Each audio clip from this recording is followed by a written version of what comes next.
lost, there's always a hope. Rise and fight.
Yo, what's up, everybody? Welcome once again to another BSL16 cast.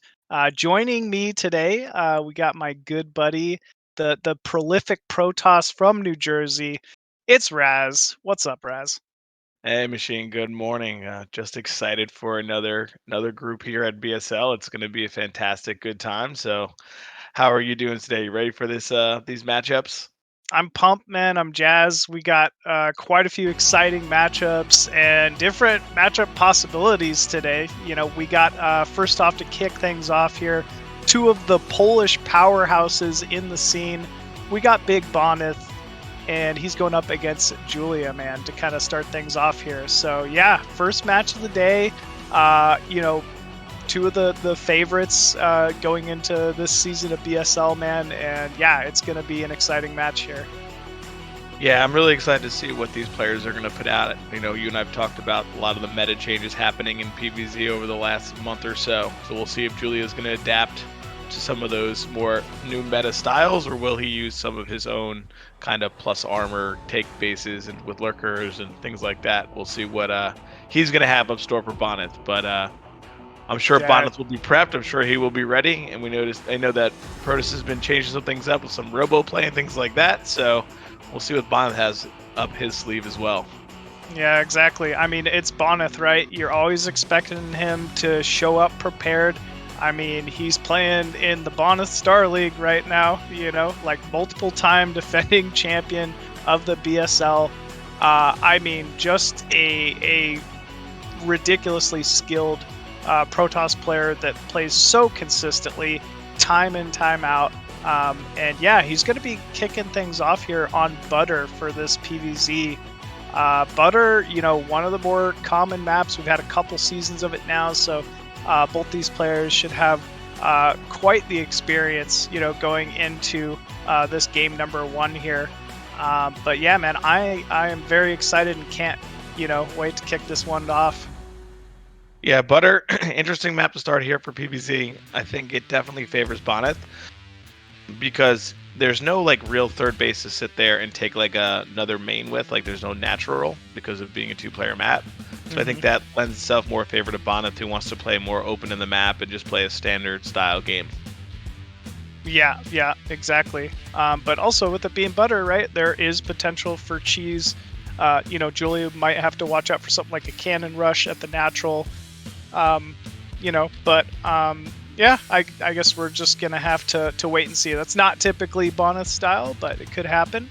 But yeah, sounds like we are ready to get this one underway, folks. It's going to be Bonith up against Julia on Butter, game number one, and let's jump into the match.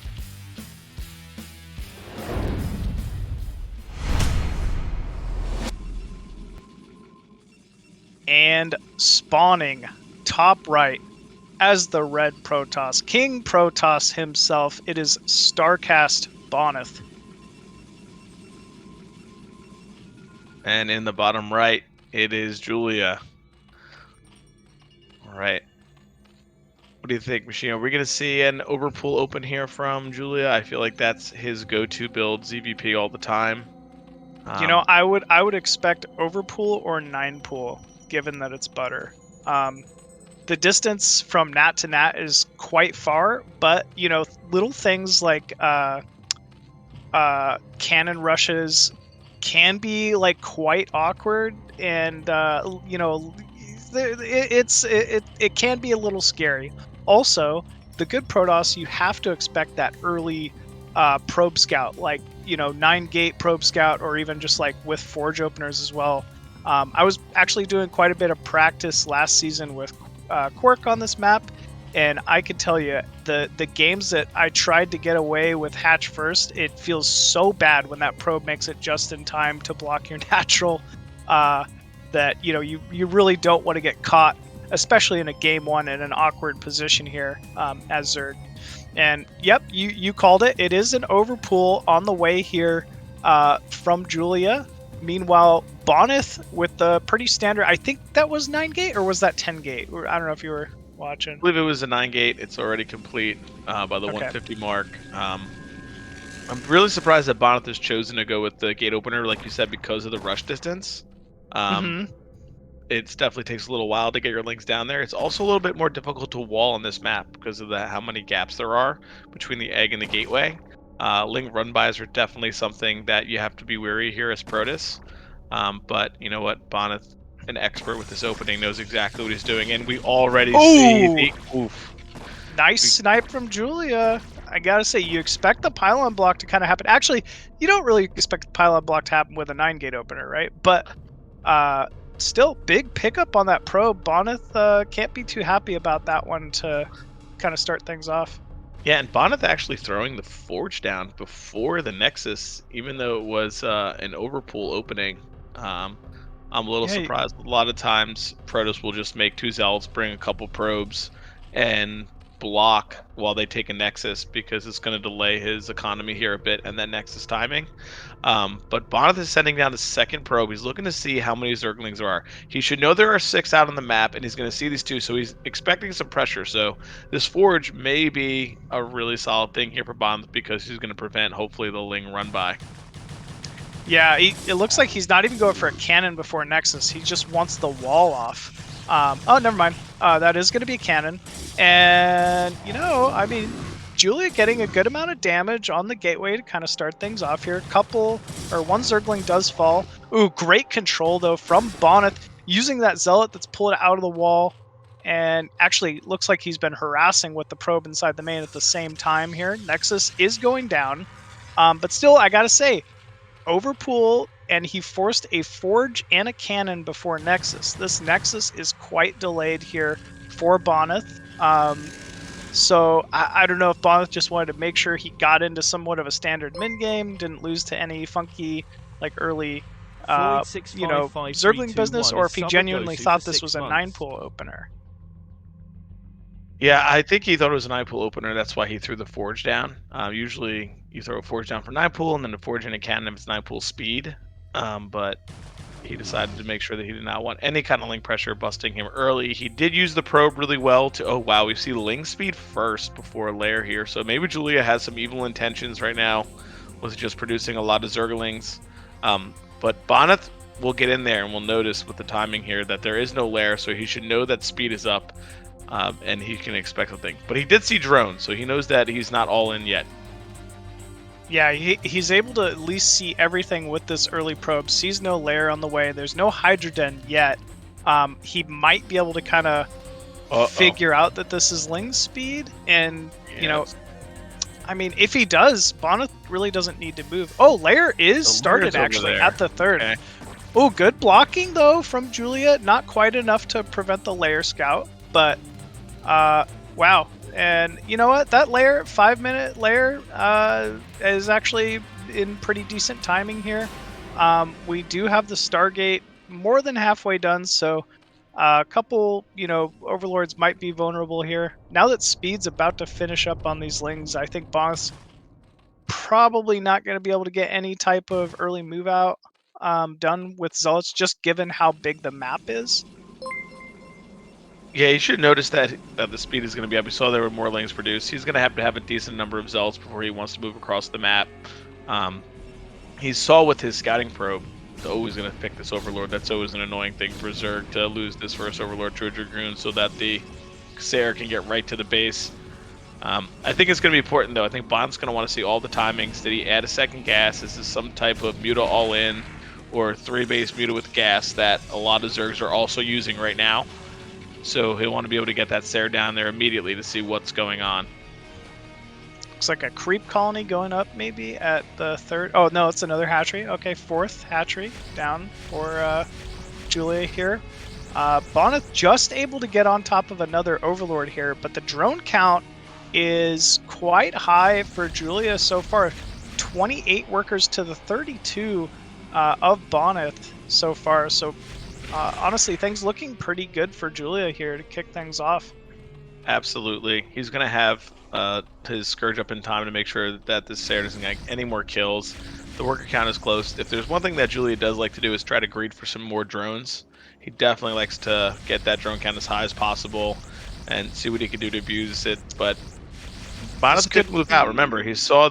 Oops, Scourge are coming. Yeah, this is not good for Bonyth here. Maybe a little bit of an overstay, but man, look at that movement by Bonyth. I mean, just really splitting very well. He's at least forcing Julia to try to just get the single Sayer, and actually he might get out. Wow. I can't believe he got both of those out, Machine. No way. Just high-level control. Single Scourge connects, basically tears off the shield from one of those first two Sayer Bonyth, but I mean, Bonyth retaining these is big. He's that much closer to getting to that, that important 6, Sayer count with +1, so you can start one-shotting Scourge. But still, good stabilization here from Julia. We see, he's not supply blocked anymore, able to continue that drone count, and has quite a quick early third gas, it looks like. Yeah, Machine, your point about these Sayers is just so key because of all the Muta switches available, and we do see Muta here plus the Carapace. So we are going to see the 3 gas Muta Scourge +1 Carapace timing here. Let's see if Bonth recognizes it, because when he was flying around, he did not see that third gas. He will probably find it right now, and he's going to see the Muta pop. That's going to be key for him to prep, because he's probably going to add a cannon in the main and continue Sayer production. Yeah, this is going to be a good amount of Zealots. It is basically trading Zealots for drones, preventing mining, killing off the Sunken. But actually, the Sayer count, Sayer count's not that big. He has some really good connections, actually, with the Scourge. So I feel like Julia should have enough Muta here to tear down. Maybe not, actually. Wow. Looks like he is going to get a couple more Sayers there. Very good connects with those Scourge. But still, Bonyth already finding damage. Quite a few of these drones have been killed off. He's prevented some serious mining. He did grab a few Corsairs for his efforts, and looks like he finally has enough Scourge here to completely push off these Sayers.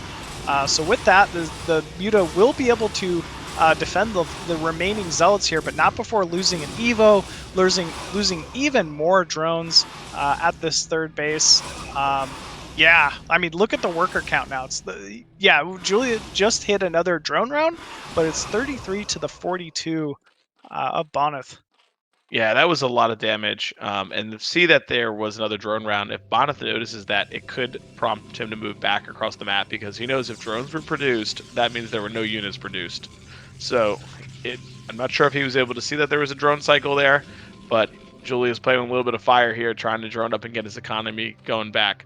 Also, the Evo chamber was lost there for Julia, so his timing for his Hydra, if he ever wants to transition, which it doesn't seem... Lurker before range and speed, it seems like, is the upgrade going. So he's going to want to try to get some type of contain maybe. But PvZ, Machine, the upgrade timings are so key. They're one of the most important parts of the matchup. And to be behind like that is very difficult. And Machine, you and I were talking about this yesterday, these responses to these mass Muta timings, and one of the things that we saw think it was best do the other day. It was he added a second Stargate and just made so many Sair that the Zerg could not overwhelm him. And we see Bonyth adding the second Stargate to just continue that Sair production. Yeah, I think it's a great read here. We're seeing that Julia feels a little comfortable. He's continued the Muta production. He is at least making more Scourge, but we know obviously this is Lurker behind this and not Hydra. So without that Hydra speed, without that Hydra range, and really those Hydra numbers, he's basically just going to have to be running pure Muta Scourge into mass 2 Stargate Sair, and that usually doesn't end up going super well for the Zerg. Here we go, Machine. Ooh, Julia counter. in the mineral line in the counter, but his third base. Oh my goodness! Massive storms. Storm. The Muta don't move. Oh my goodness! Absolute tragedy there for those Muta. Yeah, this was just a really inconvenient timing here for Julia to try to hold. You know, obviously Lurker just now completing, but there's no real Hydra or Ling to speak of that can handle these early +1 upgraded Zealots. Now the Corsairs just having their way with the flocks of Overlords here. Lurker Egg even being killed off before hatching. And yeah, Evo Chamber going to fall once again here for Julia. That should fully reset the upgrades for ground here for Zerg again. You know, does catch a nice block here on the ramp. He's able to kill off at least a couple more of those Zealots, but I mean, it's going to be very difficult for Julia to stabilize from here. Julia will probably never be able to be not supply blocked at this point with this many Sair in the air just coming in. That's the other part of this, right? Even though they're going Muta, if you can get past that and they switch over to Hydra, they have to protect their Overlords. And we see Bonth is going to be hunting right now for them. Yeah, Bonnet's still pushing in with the same remaining Zealots. Just looking around for any and all Overlords he can find. Finds one in the corner there. I mean, this is just relentless from Bonth. Bonth, I mean, definitely in a position to where he could take a third, and probably should at the moment. Yeah, that's usually one of the things that you can do against this mass Muta style is you can usually get an Archon and secure a third. We saw that Bonth instead added the second Stargate and is just pushing on nonstop. Saw that he probably noticed the drone round, was like, I'm just going to get over there and keep attacking. Oh, that poor Overlord in the corner. Oh, he doesn't get seen. It's going to get out. Yeah, He's gonna make Bonth it. just kind of doing his rounds with the Sairs at the moment, probably just giving himself some time to regen some of that shield, look for additional Overlord pickoffs. We're seeing a massive goon pump as well out of Bonyth. Looks to be trying to secure this third base. Hydra Flock does come in though, focuses down that building probe at the fourth and the weak pylon. And yeah, so, you know, there's no detection quite yet. Maybe Julia opened up something, but I don't know. I guess he does have an observer. Never mind. Yep. Yeah, so And I'm sure that Bonth is already +1 already, probably going to 1-2. So he is already halfway to second armor for this Hydra. It's going to be really, really tough for Julia to engage against Bonyth, as these Hydra are going to be 0-0. Yeah, I mean, Zerg really needs that +2 range attack, right, against Protoss, or at least it feels like it. And GG is called there from Julia. So Bonyth going to end up taking game number 1 on Butter. Honestly, not surprising, right? Bonyth is just such a stud, man. He's so strong to face off against. It's a tall task for anybody.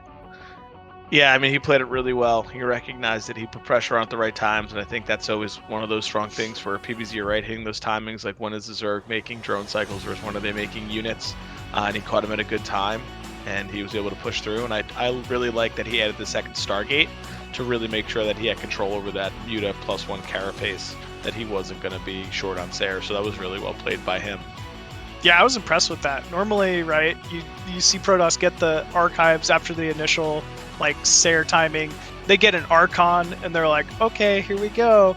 But good Zergs will just micro around that Archon, right? They'll just kill off probes, they'll kill off Zealots, and the Archon just keeps like running after the Mutaflock, like, wait, I'm over here. I can hit you. I promise I can. Get closer. Just get a little closer. But there's no running away from Corsairs though. No, there's not. So that was really well played by Bonth. He's got to feel really good about finishing up game 1 like that.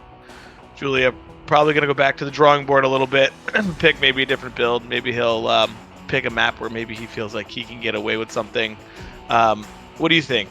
Oh, I was going to ask, and here we are. I was going to say, do you think it's going to be Circuit Breakers? Because so many players feel that ZVP is a little bit preferred on this map. I do actually agree with this. I think Circuit Breakers is really a strong map for Zerg vs Protoss. Yes, some Protoss can play it pretty well, but in general, I feel like any map where Protoss is forced to take a mineral-only third, there are just slight advantages that Zerg can really take, find themselves in. So yeah, I think this is about the best map Julia could hope for this match, against Bonth. Great pick. But yeah, we'll have to see if it's enough to take on big old Bonth. Yeah, there's so many pathways too to attack different bases as Zerg to kind of pull the Protoss army around, and then on the other side of that, the map in the middle is very open, so it's really good for Hydra Lurk to kind of get us around on the Protoss army. So definitely, I think a strong pick here from Julia, smart pick. Hopefully, he'll be able to execute what he wants to execute.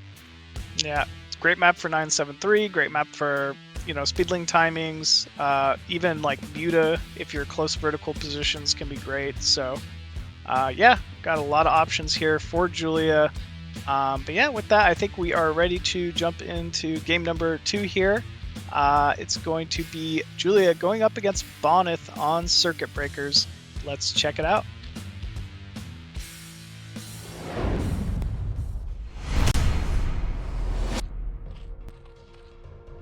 And spawning, bottom left, currently down 0-1, looking to make his comeback.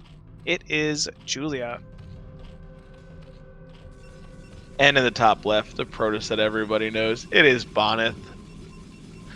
All right, now, Machine, if you're Julia, after that tough first game, do you just decide to go with the 9-pool speed? Do you try to get tricky here with Bonth? Do you see if you can, get something past him? Because the entrance is a little bit more open here on Circuit Breakers by the natural.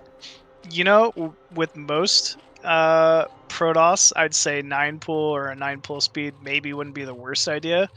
But Bonth, man, remember, he 2-gates way more often than you'd ever want. And if it's a 2-gate and you go 9-pool, I think you're just effed sometimes. It's really, really tough. So, I mean, that's why Bonth mixes it in, right? But obviously we see the pylon at the natural. Such a quick scout by Bonth, clearly cheating. Obviously stream sniping. Unbelievable. Hi, Bonth, since you're tuning in. Man, unbelievable. Stream in one screen, the game in the other. How does he multitask like that? I don't know. Bonth, though, going to get away with a very quick scout here. Which is obviously unfortunate. No, the probe kill, and it gets away. We're sending. Oh, we got it. Okay. Good reaction there from Julia. At least it's a trade. I think that's a forge. Yeah, and why not, right? He knows exactly where Julia is. He knows, what the hatchery timing can be. And he should feel pretty confident to even go Forge Nexus Cannon in this situation, right? Yeah, you should be able to do Forge Nexus Cannon versus the Overpool as long as the cannon is started before the lings pop. It should make it there. We see Julia not producing lings.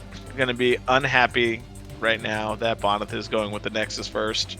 But he knows that he can't stop it, so he correctly responds by adding some drones. It seems like he's going to go take his third base right away. Yeah, drone going to maybe the 6 o'clock. He wants to grab that extra Vespian Geyser. I think this is a great play. What this does tell me is very unlikely to see a 973.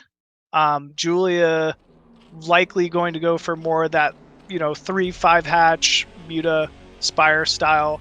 Like we're accustomed to seeing from him. But actually, I don't know, because the gas is delayed. So this could just be... He might just be going for like 5-hatch Hydra or something like that.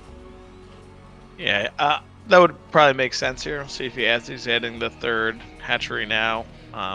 with a lot later gas. I think 5-hatch Hydra, like I said, mass units on this map in the middle always make it difficult.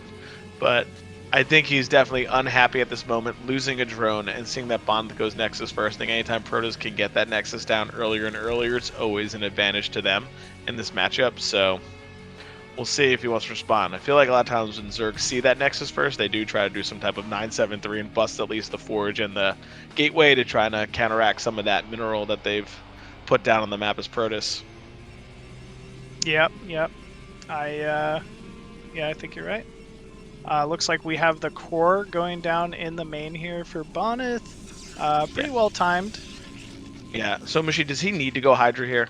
Will his lair and Spire make it in time with the core already down and no lair? If he starts it right now, maybe. I almost feel like Bonyth's tech was a little delayed. Basically, what you're trying to do is line up the start of the Spire and the start of the Stargate. And as long as you're able to do that, or at least somewhat have your Spire, in time to deal with the first Sair, you're all right. But when that Corsair is allowed to get 2 Overlord kills, you're just in some serious trouble. Wow! Amazing selecting. Wow, crazy starter step micro. We'll see what he can get done with this, but the damage is done from the Zealot already. The fact that Julia had to make 4 lings, well 8 lings, but 4 rounds with them, is drones that could have been. So Bonth setting this down here, getting the scout off, seeing what's going on, and also making sure Julia is not just producing non-stop drones. He wants to punish him if he was cutting any corners there. Ooh, Bonyth seeing the creep and pulling back with that probe, high-level stuff here. He knows where the third base is. He hasn't given away that he knows where the third base is. But yeah, like you said, with that Zealot walking into the main, he knows it's lair play. He knows it's likely going to be Spire, as expected out of Julia, I think. It's Hydra Den. So looks like Julia getting a little tricky. I wonder if this is Lurker or if this is just like a desperation den to like save some Overlords or something. Yeah, I was thinking the same thing. Maybe we're going to see early Lurkers for some type of contain in front of Bonnet's base here. It is a little bit difficult to bust out of this if there's a massive contain because of the way the natural's set up and even the ramps. Like you can set up a little contain across the 2 ramps and one by the bridge. But we see Bonth getting +1 air weapons as well, so we're going to see some Hydra speed first. So I guess we're going to have a standard, not even standard, but a 4 or 5 hatch Hydra going on here. It's fine. I think it's fine. Yeah, you can go into 5-hatch Hydra. Like, he's droning so much that as long as he just hangs on to his Overlords, I think he's in a great position. A common thing that a lot of Zergs do, including myself, is you'll get that Hydra range. You'll get, like, your 3, 4, 5 Hydra just to defend these Overlords, and then you transition into Lurker without range and go for a contain from there. And that Lurker is still in time to where a lot of Protoss won't have that Robo, won't have that Obs quite up yet. Okay. All right. We'll see if that's what Julia's planning on doing. Is he going to make that happen, or we're going to... I'm surprised that he didn't try to take the other main. I see so many times from Julia his play that he likes is to take the natural and then go into the other main and then just play like a defensive Lurker armor style.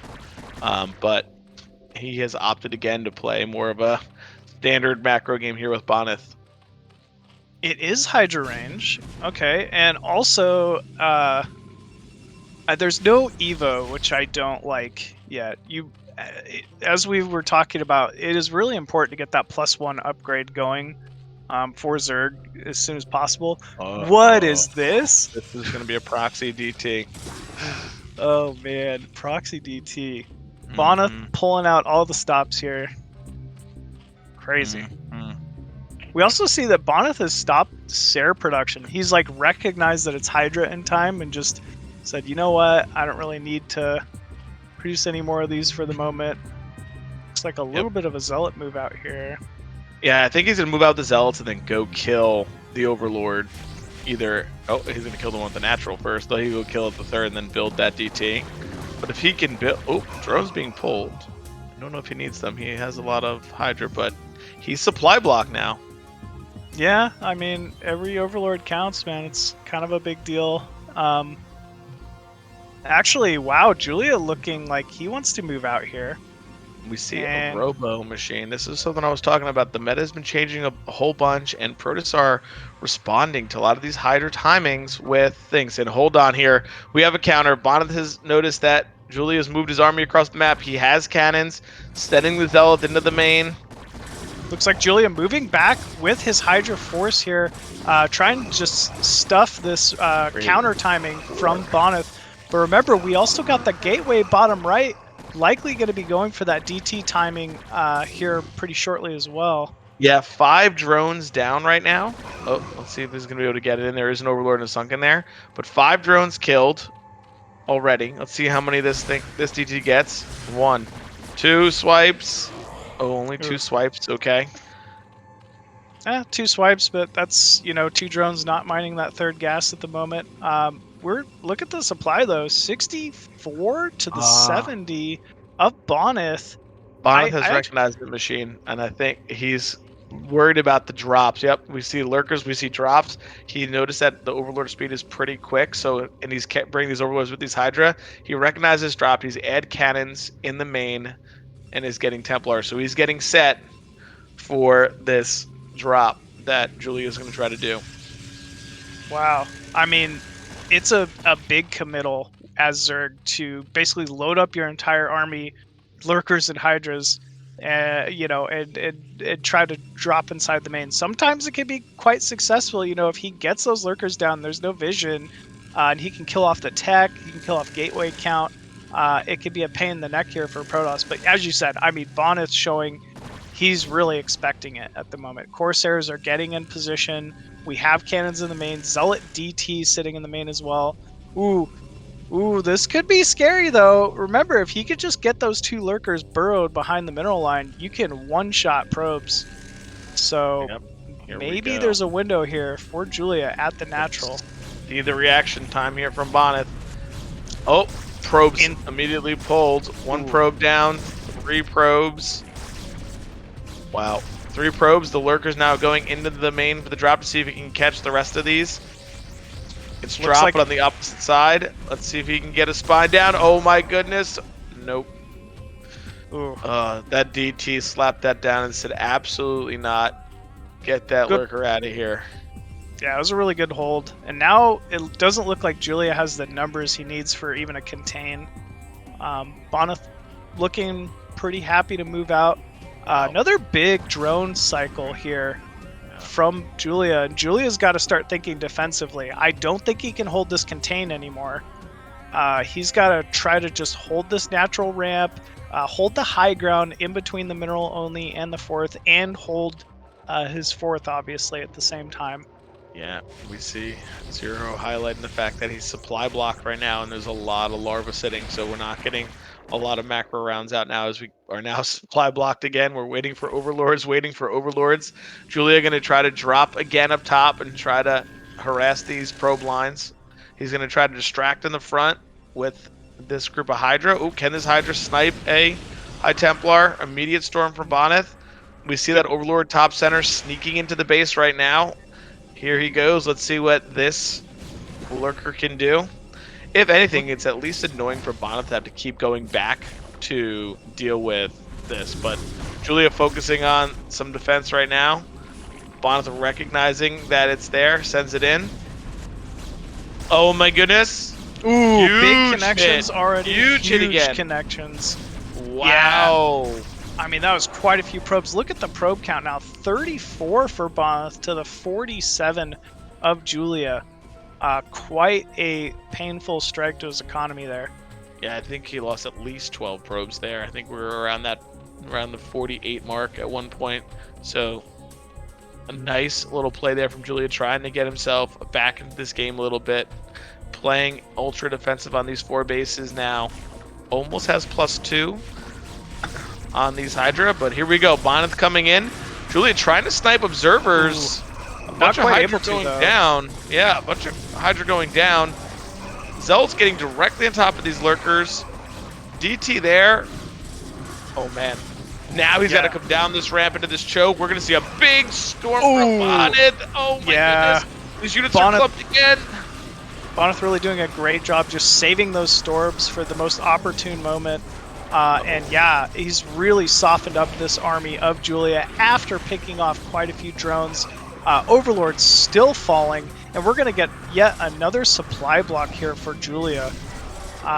So man, big damage being done. I don't know, the rally is looks like it's pretty strong though from Julia. Quite a few Hydra and Lings rallying in here. He might have what it takes to hold this off, but not before some significant damage has been done here.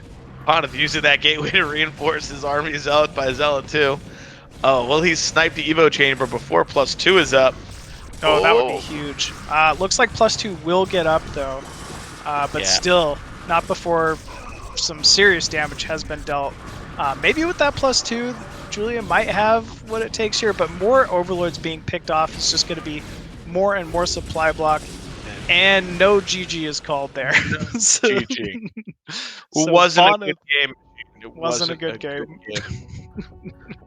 Oh boy. And yeah, with no surprise here, Bonth taking the series with a very strong 2-0, showing, man, you know, if you think he's been slacking, you think he's been not putting the hours in, you're dead wrong. He had, you know, just amazing play there as expected. Even, you know, once he was in some rough situations, right? That lurker drop from Julia ended up doing some pretty heavy damage, but Bonth just wasn't phased, man. He played so well there on a tough map, honestly. Yeah, an amazing read from him as well, right? Just recognizing what was coming his way so that he could handle it and respond to it properly. Because so many times these types of builds catch you off guard. You're like, oh my goodness, like, there's, you know, 7 Overlords in my base dropping, like, what's going on here? I thought it was a contain. Bonth recognized it right away and was able to just take care of it and then press out. So really well done from him. Julia will fall down into the elimination match, and Bonth will go on into the winners match. Yep. So yeah, obviously the first half of our winners bracket semifinal already completed, which leaves match number 2 here, man. We got the big old KwarK from, you know, NA honorary going up against RushGoon here, PVT. I mean, I got a ton of thoughts about this match, but let's hear what you got here, Razz. What are you thinking for this one? I will say that every time we see some of the Chinese players play, it's always impressive. In this event and other events that have been going on, they just come out with such strong play. Solid, whether it be cheese, whether it be macro, they just play really well. So exciting to see them. Now, KwarK, always prepared, right? Like, always has something up his sleeve. We saw him in the last BSL, right? Be able to take a game off of Mihu by a little proxy 2-gate. So will he have something like that up his sleeve? Does he have something set for Butter? Will he go with the gas deal? I don't know what he'll prep with this, but you know he will be prepped. Yeah, now, I feel like all the options on the table with KwarK, man. You gotta you know, respect his diligence. He comes prepared for every single match, and of all the matches, right? A lot of people forget this is KwarK's matchup, PVT. You know, he's the Artosis killer. He's you know, very well practiced in this matchup in particular. I think we've seen him play at a lot of the previous BSLs, and he would always unfortunately get into these groups where it was all Protoss or, you know, no PVT for him to speak of. So if there's a match here that I think people are maybe not or that people aren't giving KwarK enough credit for, it's going to be this one, right? Like, he has the chops to take off some games from these very top tier foreign Terrans, and I think RushGoon is no exception here.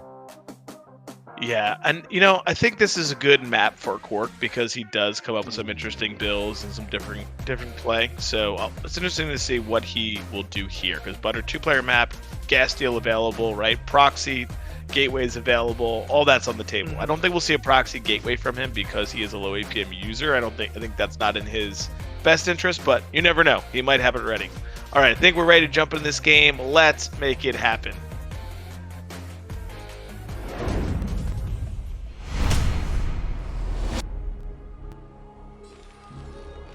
Alrighty, and spawning top right as the blue Terran from China, it is RushGoon. And in the bottom right, it is KwarK and Machine. Already, we have a probe moving. You said he couldn't do it. I You're didn't like, think oh, he would. his APM's too low. Oh, he can't send a probe out and make a gateway forward on the map. I didn't think he would do it. He's proven us all wrong here. He's going for it. Yeah, don't ever count him out, man. Don't count out KwarK. Where are the gateways going? Are they going to the third? Are they going to the natural? In the main? Is it even a gateway? Could he proxy Nexus? Is proxy Nexus a thing? Oh my! A second probe? There's a second probe? What the fuck is going on? What's happening here? Dude, it is wild. Immediate gas steal. What? Is it? Oh, No. Are we about to see gateways in the main? Old strategy that Protoss like to pull out would be 2 gateways in the main and then fight the SCVs with the probes. It's either going to be that or we're going to see him put a forge on the other side of the gas and build cannons behind the geyser. Dude, we're about to do some learning, that's for sure. Pylon's up. Probe is not in position. Both probes being targeted down by SCVs. I mean, obviously, RushGoon needs to know something is going on right now. Is it a fake? I don't know. I'm so lost. I don't know what this is. There is a gateway. I don't know why. Can the forge fit? Oh my goodness! You're kidding me. Here we go. The forge gateway. And he's What gonna is build cannons and a zealot. So he has a wall. That is going to be a wall there with the forge and with the gateway. So if he's able to get a zealot out, he will be able to put a cannon behind. Can the probe reach? They cannot reach the SCV. We see RushGoon clicking. He is A-moving those SCVs nonstop. A-click, A-click, A-click to try to make sure they're attacking as fast as possible. He blocks over there. Whoa.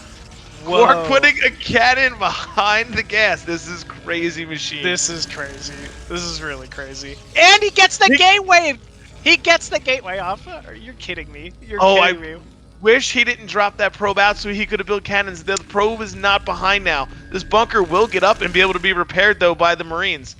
I think that was a critical mistake here by KwarK, not having that probe behind the gateway so that he could have done it. Yeah, I don't think he meant to. I know exactly what you're saying. Yep. Oh, cancels the gateway. Targeting SCVs down with this cannon. Oh, trying to get some economic damage. Good pull, but gets a second. Gets a third, but the cannon is down. Oh, man, machine. Oh, man.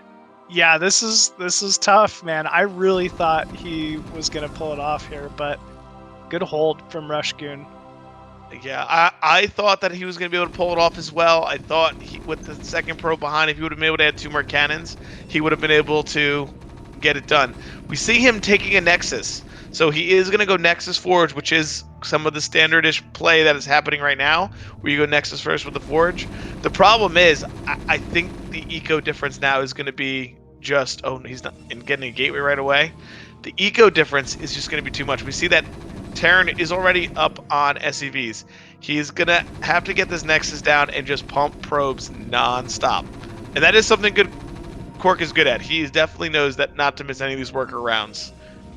Yeah, he's amazingly good at keeping up that worker production. Doesn't skip a beat there for sure. But yeah, it was a heavy committal, right? That was gateway, that was cannon, that was, a couple pylons, a forge, all gone. And we're seeing that in the supply already. 17 SCVs to the 16 of KwarK. Normally you like being ahead in this matchup. But he does at least have the faster natural. So might be able to make up some time here. RushGoon, though, not skipping a beat, has his own natural command center going up, factory down as well. So quite far ahead in the production here so far. Yeah, I'm really worried here, though, for KwarK once this factory's up. And I would imagine RushGoon may even land that barracks and add a Marine or 2, because he should be able to get siege mode, a couple Marines, and a Vulture, and be able to push this down. That's usually a pretty good follow-up here for Terran, but we'll see. Right now the barracks is floating down there. Maybe KwarK will transition to some kind of DT play to try to hold off this push, but I think it's going to be an interesting bout from here. Yeah, Yeah, it absolutely will be. Core's down. Citadel going down at the natural. I wonder if that could get scouted here. Nope. So yet. that's nice. Nope. Citadel might be what KwarK needs to, get himself back into this one, get some map control with some DTs, or hopefully get a DT run by, something like that. Yep.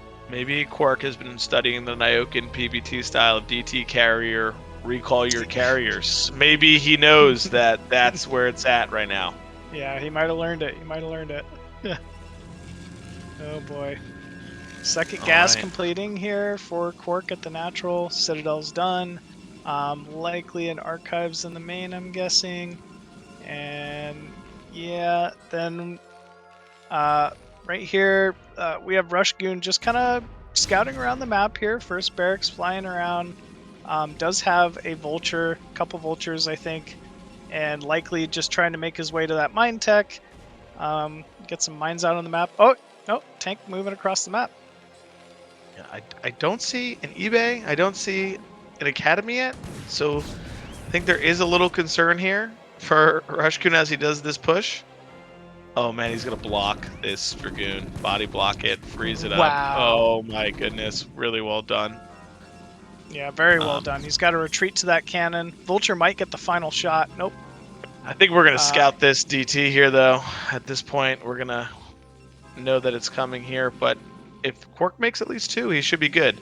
The problem is going to be that he only has 1 gateway done. Oh, it's going to be a DT drop. Maybe we just need, he knows observers, but the problem is he only has 1 gateway, so these two mines at a time will kill off the DTs. Oh, there must be a good placement for a tank to just hit the, yep. All right, he now knows what he's dealing with. Yeah, this is a little scary for both players, honestly. All the mines will fall, and KwarK's got to know he can't just run towards that tank. There's going to be mines placed now.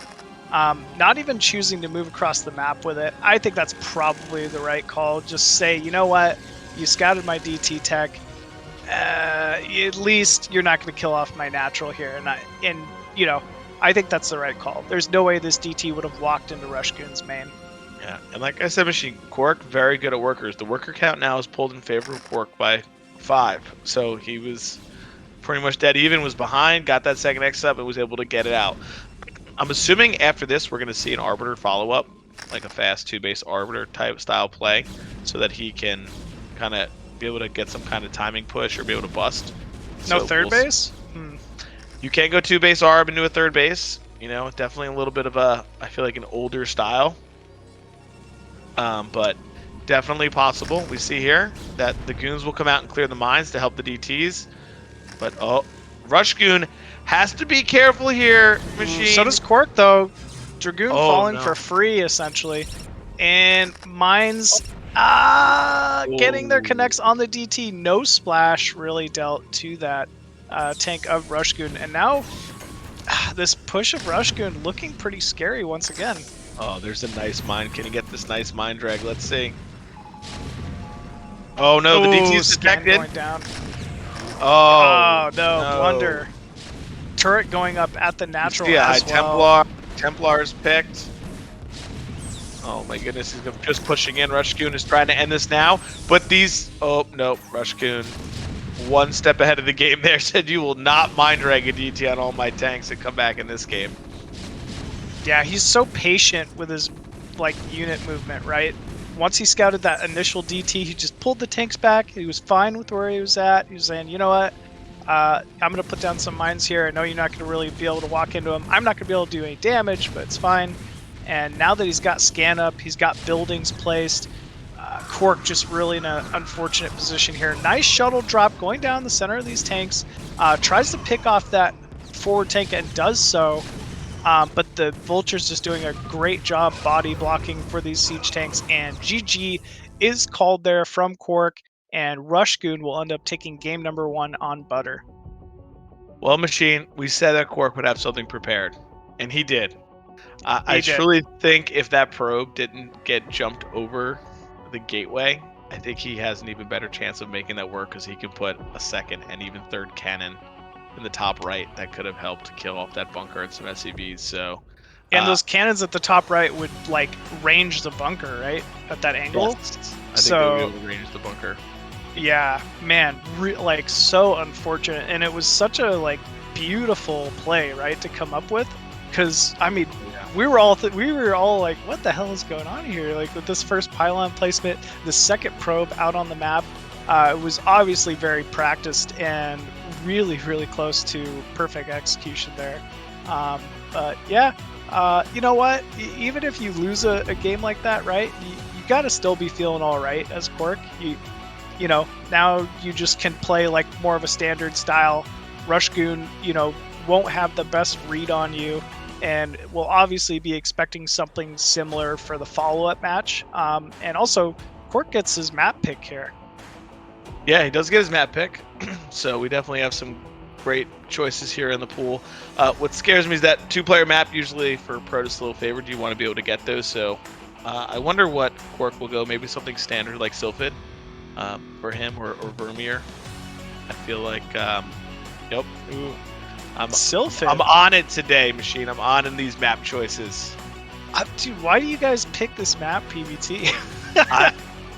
I mean, it does say Protoss favorite here in the stats, but I'll tell you, as the game goes on, I think it becomes more and more difficult for Protoss to find avenues to attack on this map.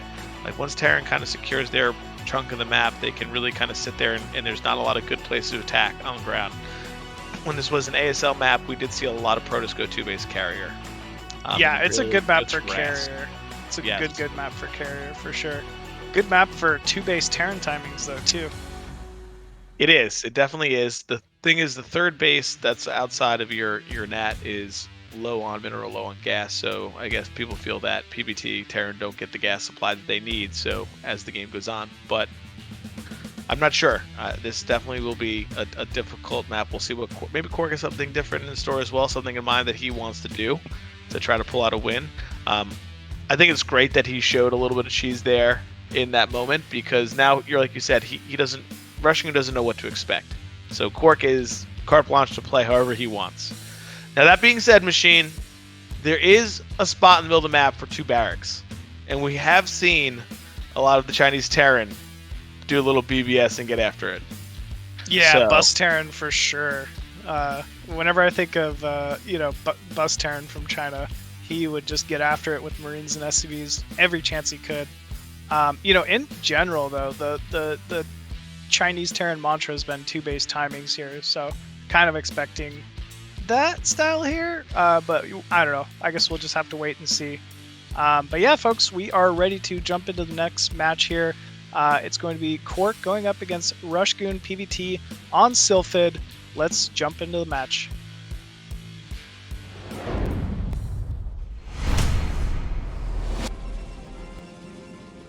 And spawning bottom left of Sylphid as the red Protoss, it is Ash KwarK. And in the bottom right, the Terran who definitely had to get the sweat of his forehead after that cheese attempt. It's RushGoon. You think he was sweating their Machine a little bit, watching that cannon and that gateway and that forge? Yeah, I think he was sweating a little bit, and then he took a page out of 80s mullet mantra, and he said, you know what? Let's just be chill, and everything's going to work out. And then it did. There it Just is. going to make a bunker. Just, chill out for a little bit, RushGoon. I don't care if the Protoss this. builds stuff in my base. RushGoon read the light manual, page 4. Don't panic when Protoss is building things in your base. Use the SCVs. He read Use it. the SCVs, He the was big ready. boys. Pull He the was linebackers. He was ready. All right, we see him putting the barracks in front. He'll put a supply depot to the right of that. That'll give him a good little sim city by the entrance, so that he can micro cells to come and still be able to put a factory in a good placement. We got a 12 next out of KwarK. I love it. Machine, these are not long rush distances here on Sylphid.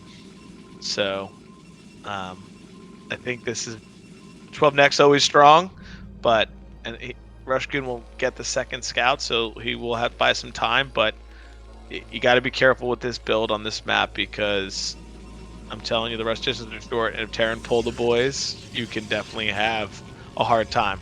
And it also depends on what KwarK does here. Is he going to be greedy and go for the 1-gate goon, or is he going to put down the second gateway?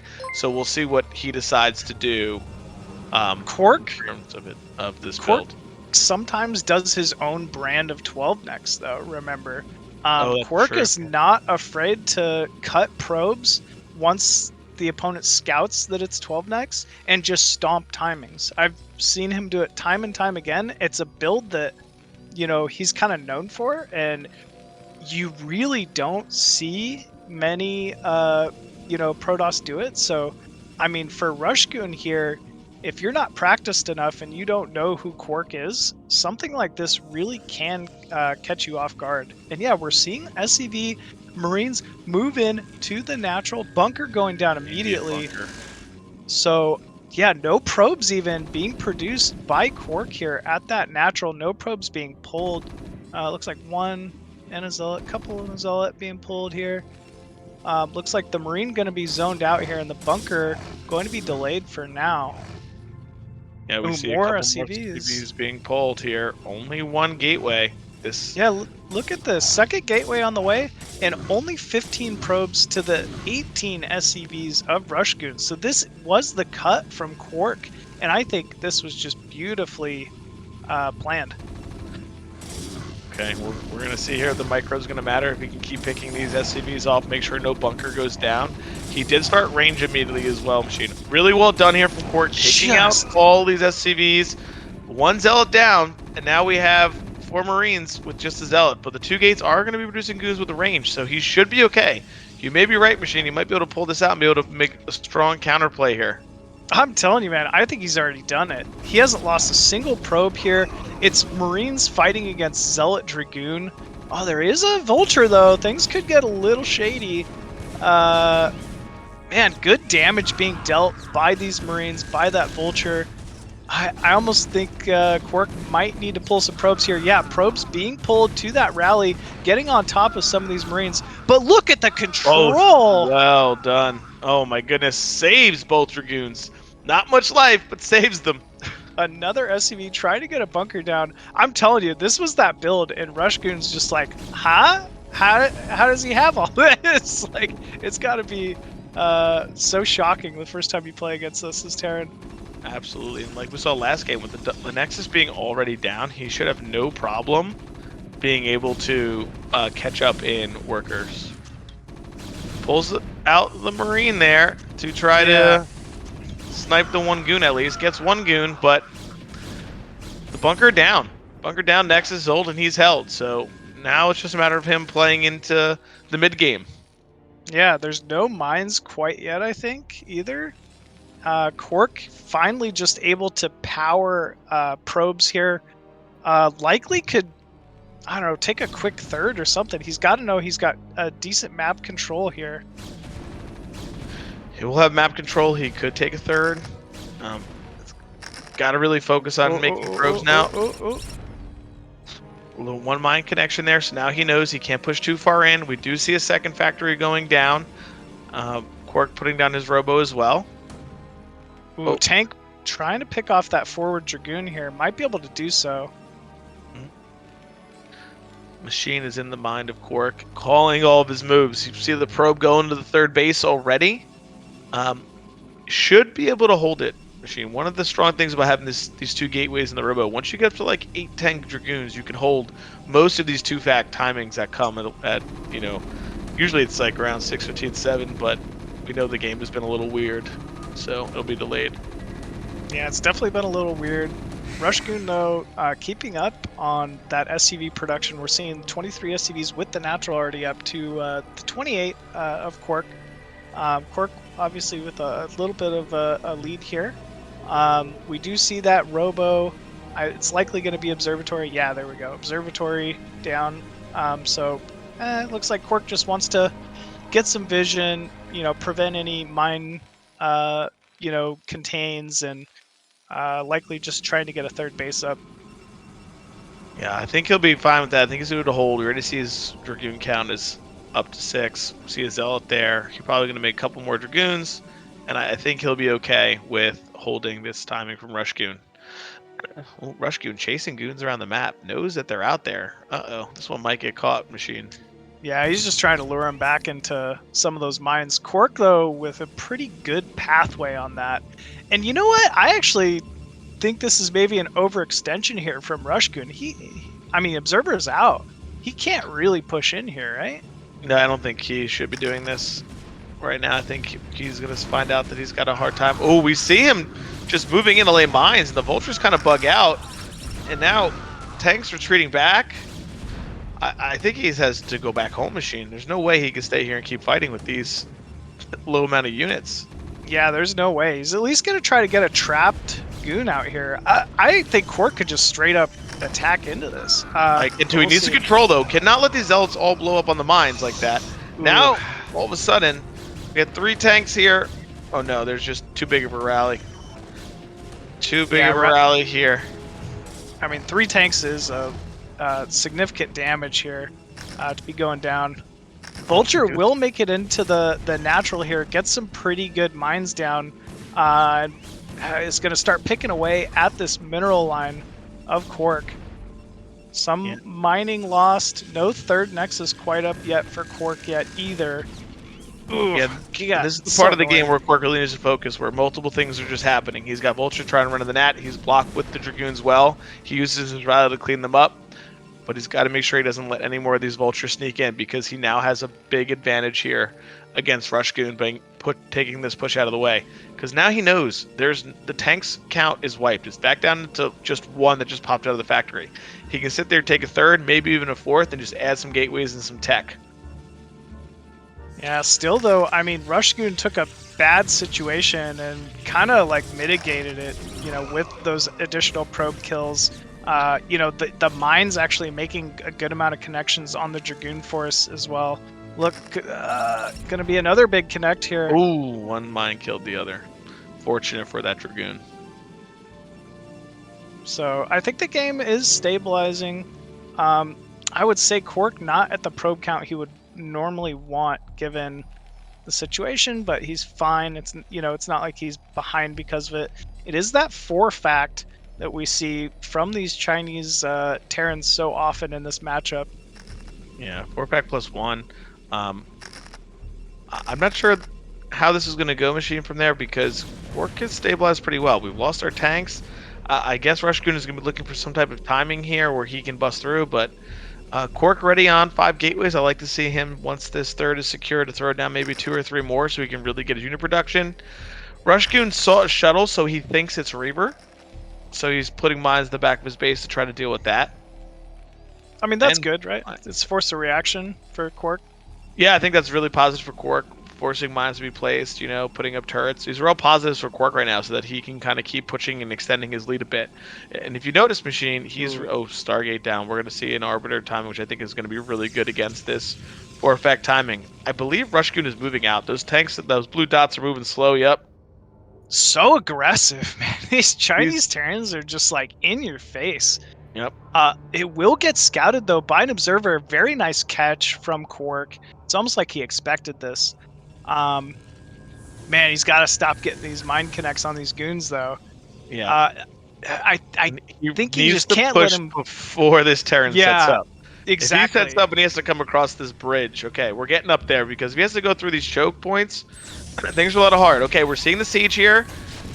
Turret going down. Goon's not moving or reacting. Getting a ton of splash in the middle goon there. Yeah, I don't think KwarK was quite expecting him to be set up so soon. Unsiege going down. And KwarK should clean this, man. Very nicely done. Tons of Protoss units here. Vultures target firing. Tanks firing on each other. Really well done for KwarK. RushGoon knowing at this point this is some trouble for him. KwarK pushing his lead and extending it even further. Yeah, KwarK needs to just clear the map now, right? You have commanding map control if you're Protoss in this situation. Keep your group of Dragoons out there, just clear the mines in the center of the map, and get to your Arbiter tech. He could probably take a 4th even now. Yeah, it looks like RushGoon just content with setting up at the high ground, trying to take that third base. Yeah, RushGoon gonna have to try to make some plays here with these vultures. Try to get some harass, kill some probes. Scans does not see the Arbiter tech yet, so needs. Oh, it's not Arbiter. We have a fleet beacon out. We are going to be going into carrier. I think honestly, it's the better call. I love seeing carrier, especially from a commanding situation. Yep, it does get scanned. We did see RushGoon researching that Goliath range much earlier, so he's been prepared for a while for drops and for this carrier play. But I mean, just by scouting that carrier, it's going to force RushGoon to change his composition as well as start stepping on the gas a bit, right? You never want to get into a late game TVP where Protoss has just been allowed to build up their carrier count. So I mean, RushGoon's got to be feeling the pressure here. Yeah, I think one thing that RushGoon is going to have an issue, I don't see a science facility yet. So his +2 timing is non-existent right now. The armory is not spinning. I think that's going to be a problem for him as these carriers get in and have upgrades themselves. Like, you really want those Terran upgrades to fight Protoss. So, you know what? As an American, I don't really think that's a problem, right? Because, like, I don't believe in science. No, I don't believe in science. Nice. That's it. Don't even get the science facility. Yeah, you know what? Real Just Terrans A don't move get with those science tanks. facility. We don't Yeah. believe in science. We're just going to A-move these tanks across. No siege either. Machine also doesn't believe in siege mode. If you've seen him play No. Terran, he just walks those tanks out there. Yeah, only man tanks, you know? Real Terrans attack unsieged. Real Terrans attack unsieged. Oh, man. KwarK even taking that 5th in the center, that's a really bold base. I don't know why. That's got to be a tough one to hold. That is tough one to hold. The tanks can hit it from the middle of the map if they set up, and that choke that goes down there is just tough. So KwarK sees this move out. I think RushGoon is trying to make something happen because he's trying to beat this carrier timing, but KwarK is producing units really, really well from all these gateways through the entire game. So good movement here from KwarK too. He just clears the mines, backs up, clears the mines, backs up. He's getting, it's allowing him to get his rally into position. Oh no. Ooh, you don't want that. Is that a machine carrier? Here it goes. It is a machine carrier. It doesn't. And the carrier luring half the class back. See, it was planned. Shuttle getting on top of these siege tanks does get targeted down though. Well done there from RushGoon. But already, siege tank count has been significantly reduced. But there is 3 tanks left. Yeah, hopefully KwarK hits some macro rounds because he had a lot of money. He was 1.6k, 1.6k. Armor supplies even now. Carriers there's only 1 carrier. You need at least 4 to start doing some damage. RushGoon pushing forward. This aggression maybe is going to pay off here for him. Yeah, KwarK's kind of just got to stabilize here. He definitely can't lose that carrier, right? That is his condition. He needs that carrier. Oh no, oh no, oh no. Big damage going down on that carrier. This 5th is definitely going to be eliminated. Not the biggest deal, because he is obviously still mining from his other 4 bases. But yeah, I don't know, man. RushGoon's just constant pressure and reinforcement really starting to pay off. Yeah, KwarK has a good amount of units here, though. He scans the DT. He's got to be careful here, though, Machine. He cannot get stuck in this natural and this choke. Like, that would be really... It's really hard as Protoss to fight out here because now, look, his units are going to be all clumped up behind that Nexus and going into the choke. All right, there are 3 carriers and a lot of Goliaths. So they are getting... The interceptors are getting hit by those Goliaths, not the units, but I don't know if it's enough. It's going to be really close. Carriers targeting tanks. Goliath's targeting down those carriers that are trying to get in there.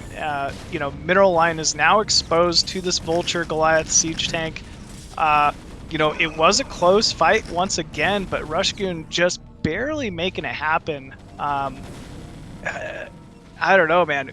KwarK's got to just kind of hang on here and hope that carrier count gets ridiculously high. Or maybe he could get some sneaky DTs in or something like that. But still, RushGoon covering all of his bases, choosing not even to engage inside the main. He's just already setting up to try to remove more of this economy of KwarK at that mineral only and that 4th base as well. Oh, very nice connects though. I think that was a very opportune moment for KwarK to kind of dump some of those zealots in there to deal some Mind Splash to the remaining Goliaths, and suddenly the carriers are free. These zealots are face tanking the mines. Yeah, Just going out there. Oh, it's unfortunate there again. The big issue now is we're on pretty much 2 mining bases, and our probes are all pretty much gone. These carriers are really hurt, and RushGoon is taking a 4th. His constant pressure machine has really turned this game around. He pushed forward, was able to take a couple of good engagements, and has now put himself in a really good spot to take game 2. Yeah, he really has. I mean, from a deficit, like you were saying, KwarK got away with the KwarK build early on, had a very nice hold, against that early Marine bunker SCV pressure. But I don't know, just somehow through all of these constant engagements, RushGoon's just finding these little opportunities to take advantages here and there. Yeah, and all this pressure now is just running in more. Anything trading right now for Terran is pretty effective because of the worker count. Vulture just taking probe after probe. We're down to 15 workers. I think once these carriers go down, we're going to probably see a GG from our Protoss here. Yeah, another carrier falling there. 2 weak carriers remaining. We do have some reinforcing carriers and units coming in here from KwarK. But yeah, as you mentioned, this mineral line just has been completely devastated at this point. KwarK doesn't have a whole lot of probes to his name, but still fighting his best, with his BSL life on the line. Yeah, he doesn't want to go without a fight. Gonna put it down. Don't run those Templar forward. Oh no, both Templar lost to that mine. That's unfortunate there. Yeah, big mine connect. Goliath's coming forward here. No observer with the army, so these Dragoons having to just kind of maneuver through this minefield. Siege tanks in position, trying to get little remaining economic damage done. And at least the carrier is going to be allowed to come in here and get on top of these siege tanks. So it looks like KwarK will have another hold. But this is just... Ooh.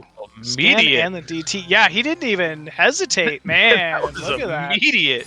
Yeah, that was ridiculous. And killed it fairly quickly. Jeez. Yeah.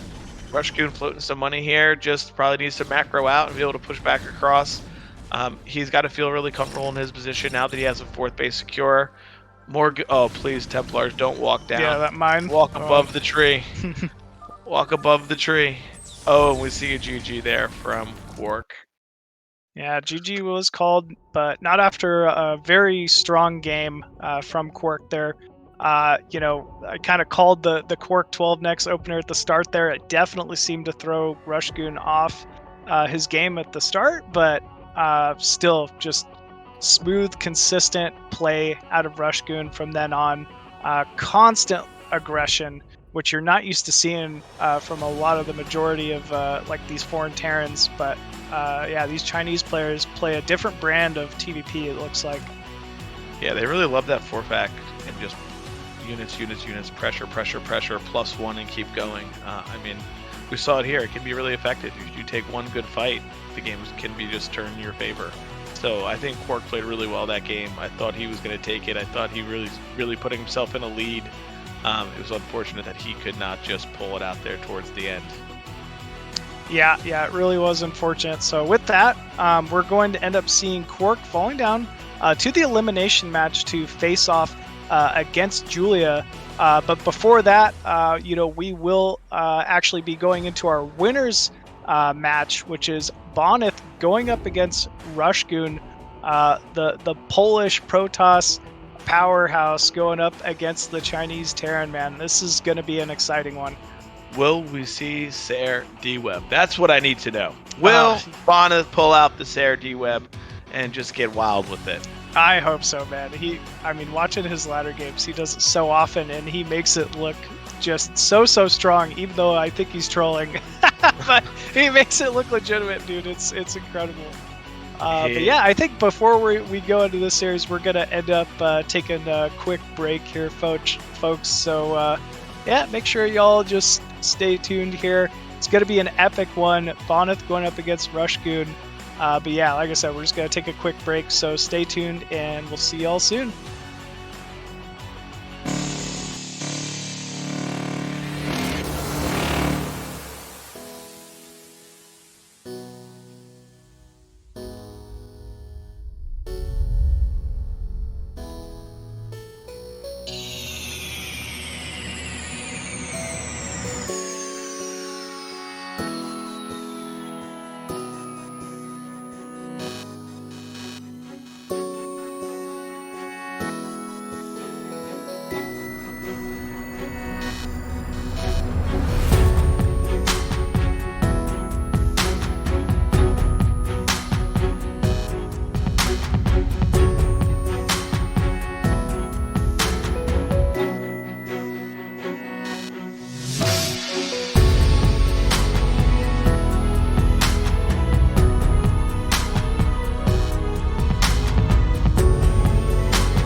Hey everybody, welcome back to the BSL. Yeah, we are about to get underway here in our winners match for the day.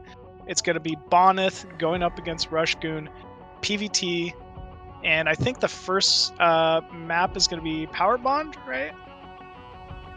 Right on. Okay, yeah, Right. Power Bond. So, yeah, man, Razz, I'm excited to see this one, man. As a Protoss player, what do you think about Power Bond for this matchup? So what's really good for Powerbond, at least for Protoss, is just the amount of space that you can fly shuttles into Terran space. Like, they have to cover a lot of ground. So I think for someone like Bonth who does like to use a Reaver, it's going to be really strong.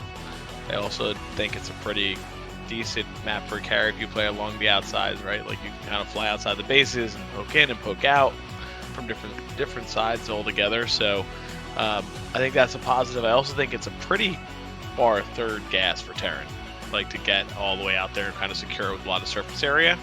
So I think that all weighs into what Bonth will like to do. I think we're going to see a standard 21-23 Nexus from him. Maybe he's even played some of the metas change to a 19 Nexus, no range. Maybe he'll play with that into Reaver, into Carrier. I think that's his bread and butter. I think he's going to stick to it. Yeah, I have to agree with you there. Bonyth with, just some of the most amazing Reaver control you could possibly think of. He's going to need it, honestly, going up against RushGoon. RushGoon already showing how aggro, he likes to play, whether it's that early 2-fact timings or going into, more of like a 4-fact later on. Against KwarK, we saw nothing but pressure from him, and I also think Power Bond being that 3-player map, not a bad map for Terran pressure as well early on. So yeah, Power Bond 3-player map here, like you said, very open in the main, so a lot of drop potential for both players. RushGoon's really going to have to stay on top of that turret production, mine placement in the main to keep up with Bonyth here. But yeah, with that, we are ready to get underway here, folks. It's going to be Bonyth facing off against RushGoon, Game 1 on Power Bond.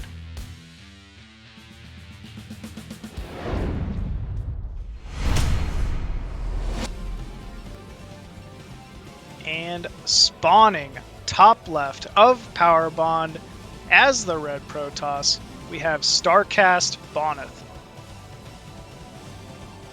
And in the top right, we have RushGoon. All right, I'm assuming RushGoon probably has some idea who Bonth is in his style. Maybe he has planned something special to try to counteract what Bonth likes to do. Yeah, you don't play in the BSL without knowing who Bonyth is at this point, so I'm sure he's what do you even plan, though, is the thing, right? Bonyth is just so meticulous, but so straightforward, right? It's not like he's doing any type of gimmicky openers. It's just like the most safe and standard 2-gate into Reaver Robo with obs, right? Like he's not doing anything crazy. He just outplays you. Well, once again, you can always see those two barracks go down somewhere, and really mix it up and try to make it happen. Bus Terran style? Bus Terran style. Leader out there for the Chinese Terran. Yep. No, there's been a lot of good series between Bonth and Mihu, so I'm sure that RushGoon has seen those, maybe try to mimic some of the play that Mihu has used in the past, to really be successful against someone like Bonyth. Plus, most of these Chinese players are playing at, 2,500 elo. So they know what they're doing. Their MMR's high, they know what's going on. Yep, absolutely. Looks like we have the first SCV scout going out here for RushGoon. Bonyth with a pretty similarly timed probe scout after core. Looks like RushGoon will be getting the first scout, whereas Bonyth will be getting last scout, so slight advantage there for RushGoon. Yeah, with the late scout after the core, I'm assuming we're going to see, like I said, just the 21 or 23 next here from Bonyth with range. Oh, Zealot out too. A little Bonyth pressure. Yeah, I mean, might as well, right? Like, get some idea what's going on here. Zealot does complete at that gateway, starting to march across the map. Bonth scouting that 6 o'clock base, recognizing there's no Terrans here, so RushGoon has to be at the top right side of the map.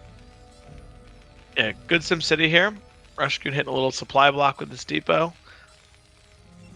Gonna hurt his worker production, but getting back on it. I think we're gonna see an eBay go down here from RushGoon in the natural, maybe to block this 21 Nexus timing. Bonth not wasting that probe to scout, sending it back home and sending the goon to scout what's going on. Oh, to the Zealot. Sorry, not the goon. Oh, catches this SCV just starting the bunker. We'll see if Bonth decides to go in or go back and help cancel that bunker. Yeah, it looks like he's just kind of poking around, trying to get a little bit of vision here. Sees the factory timing, but I think Bonth's got to know he's not going to be able to get much done here. Yep. Looks like he's just going to retreat.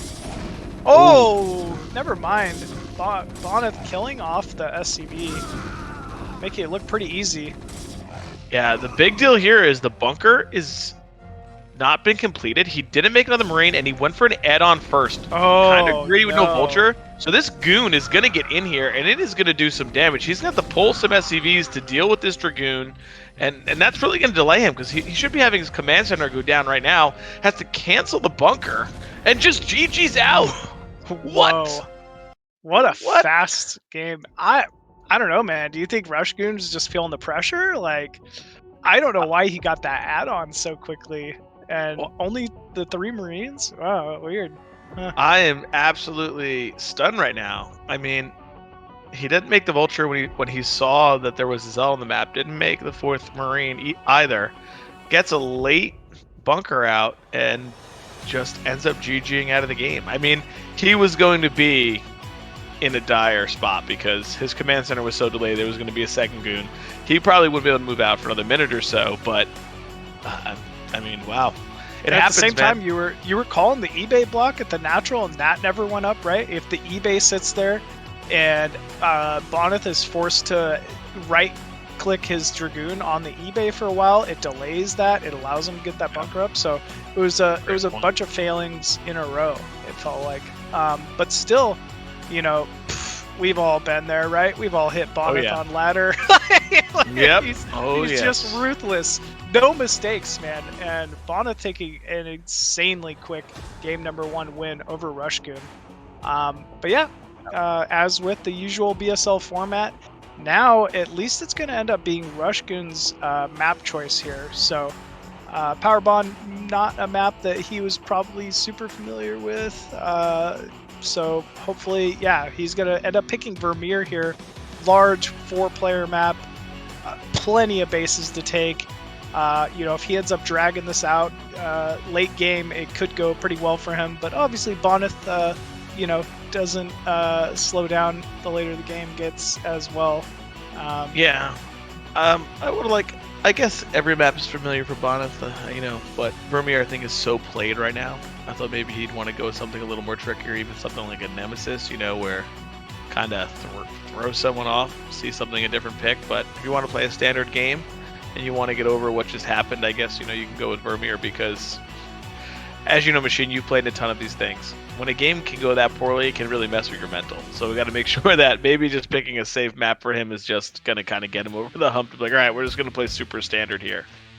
Yeah, not a bad call. You know, that was definitely an unfortunate start to the series for RushGoon. But RushGoon, you know, definitely a veteran, definitely someone who could rebound from something like that. But it looks like we are ready to go, folks. Let's get underway. Bonyth versus RushGoon, Game 2 on Vermeer.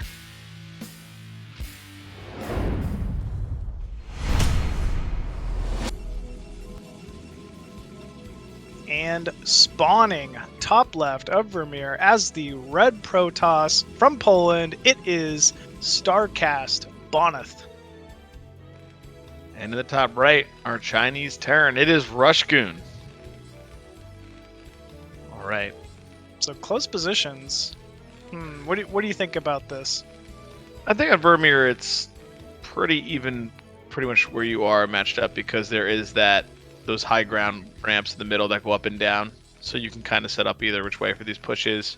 I think the trick here for Vermeer, for Terran, is getting that third secured and down. There's a big open area where it's not very buildable for Terran. They can't put a lot of turrets up and buildings to kind of block and funnel units. So, not that we see Bonth go for so many 2-base or 3-base timing busts, but with the Reaver harass and some units, it can really delay your third as Terran. I mean, I'm almost like RushGoon, like we keep saying, is really delays his own third, and kind of just a lot of the Chinese Terrans do, in lieu of like heavier 2-base pressure. So, you know, if we see something similar to what RushGoon did against KwarK on like Sylphid, you know, maybe if he puts enough pressure, that'll create the space he needs to really get those mines down, get those turrets set up at the third, and be able to take it here. Yeah, for sure. I think he could definitely do it. Vermeer, a little bit easier to set up a turret ring as well. You know, you can put it more towards your actual main base CC and kind of make that line across. So he should be able to secure that pretty easily. Hopefully, this time, we know that if Bonth makes his L, to make sure we make that Vulture or that Marine, recognizing that he can't cut that corner against a player like Bonth. No, absolutely not. Yeah, Bonth will punish you, as we saw last game. Just, you know, there's just no mistakes with him. Yeah, he just too strong. So looks like Factory just about to go up here for RushGoon. Both players scouting towards the south side of the map. Neither will know exactly what they're up against quite yet. Looks like RushGoon actually going for a cross scout after scouting nothing bottom right. It will like be the correct call. Scout. Is he going with 2 SCVs? A Marine and an SCV? Maybe thinking it could be a 12 Nexus, so he's scarred from KwarK, so he is setting the Marine and the SCV there. That's funny. Yeah, not gonna end up being the case, obviously. You know, there's not really a whole lot for this Marine to do. I think he might just, backs out with it. Definitely the right call. Has to do that because the Dragoon will catch it, and then we could have a repeat of game number 1. So 21 no Nexus block down here. Yeah.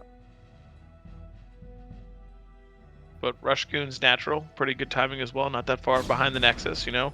Big part of this early to mid game here in PvT is the Nexus versus the Command Center timing. 3 Marines will chase this Dragoon off. They can beat the Dragoon. No bunker, but also no bunker and an add-on with no vulture. Man, so greedy, right? Whoa! I mean, you don't have to play with the vulture, but for early pressure, it's really helpful because if that Zealot Dragoon come, you saw what happened in game number 1. It will just repeat itself in game number 2.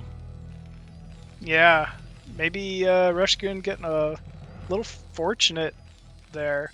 Such a delayed bunker. That's odd to me too. But still, I guess it's just RushGoon kind of optimizing, you know, what he has at the moment. He wants to get away with murder, and he kind of just got away with murder. Yeah, he is gonna. Oh, let me see. He did make a 4th Marine though, so I wonder if we'll see some type of timing push again from RushGoon early. You know, if I'm do the 2 kind of thinking so, right? I didn't see a second factory added, so. And I'm not sure if we're taking siege or mines for what timing we would want. Usually we'd want that and see if anything was upgraded at all. Engineering bay go down. It looks like we're gonna have a really just standard game here from RushGoon. Yeah, this has to be siege, I'm guessing, just by the amount of tanks he's produced and no second factory. Yep, it is siege. So kind of cool that you see this, right?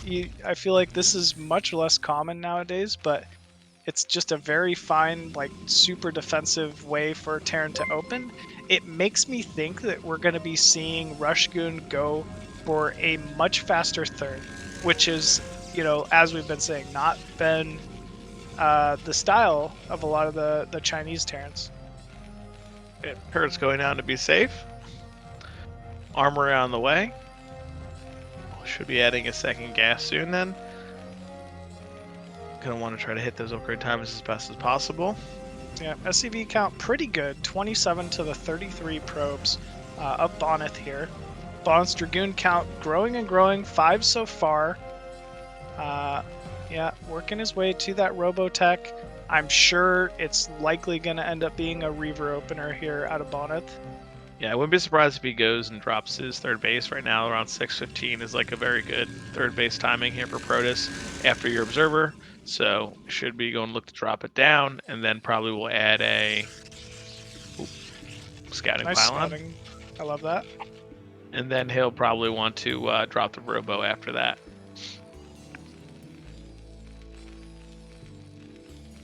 Oh, you mean the Robo support bay? Or- Yeah, the support bay. Yeah. Robotic support bay. We're blocking because we're on the map, making sure nothing's going crazy. Surprised that Bonth has still not dropped his... Oh, we're just going to get this in to see that it's pretty... Once Bonth sees the style that he's playing against... Uh-oh. Oh, He sees one tank. He sees one tank. He's just going to trade it out. I mean, he had the obs on the high ground, so he saw that the other tanks were not sieged. As is trades taking an SCV for 1 Dragoon. What are you doing, RushGoon? Why are we out there, RushGoon? Oh, 1 Goon was misrallied, but we traded 2 or 3 Goons for 2 tanks. Might even get a third if... Really good train. Yeah. But it looks like RushGoon is going to target or force a counter here out of RushGoon. A little surprised. Ooh. All right, he's able to get 2, repair that tank. That's good for him.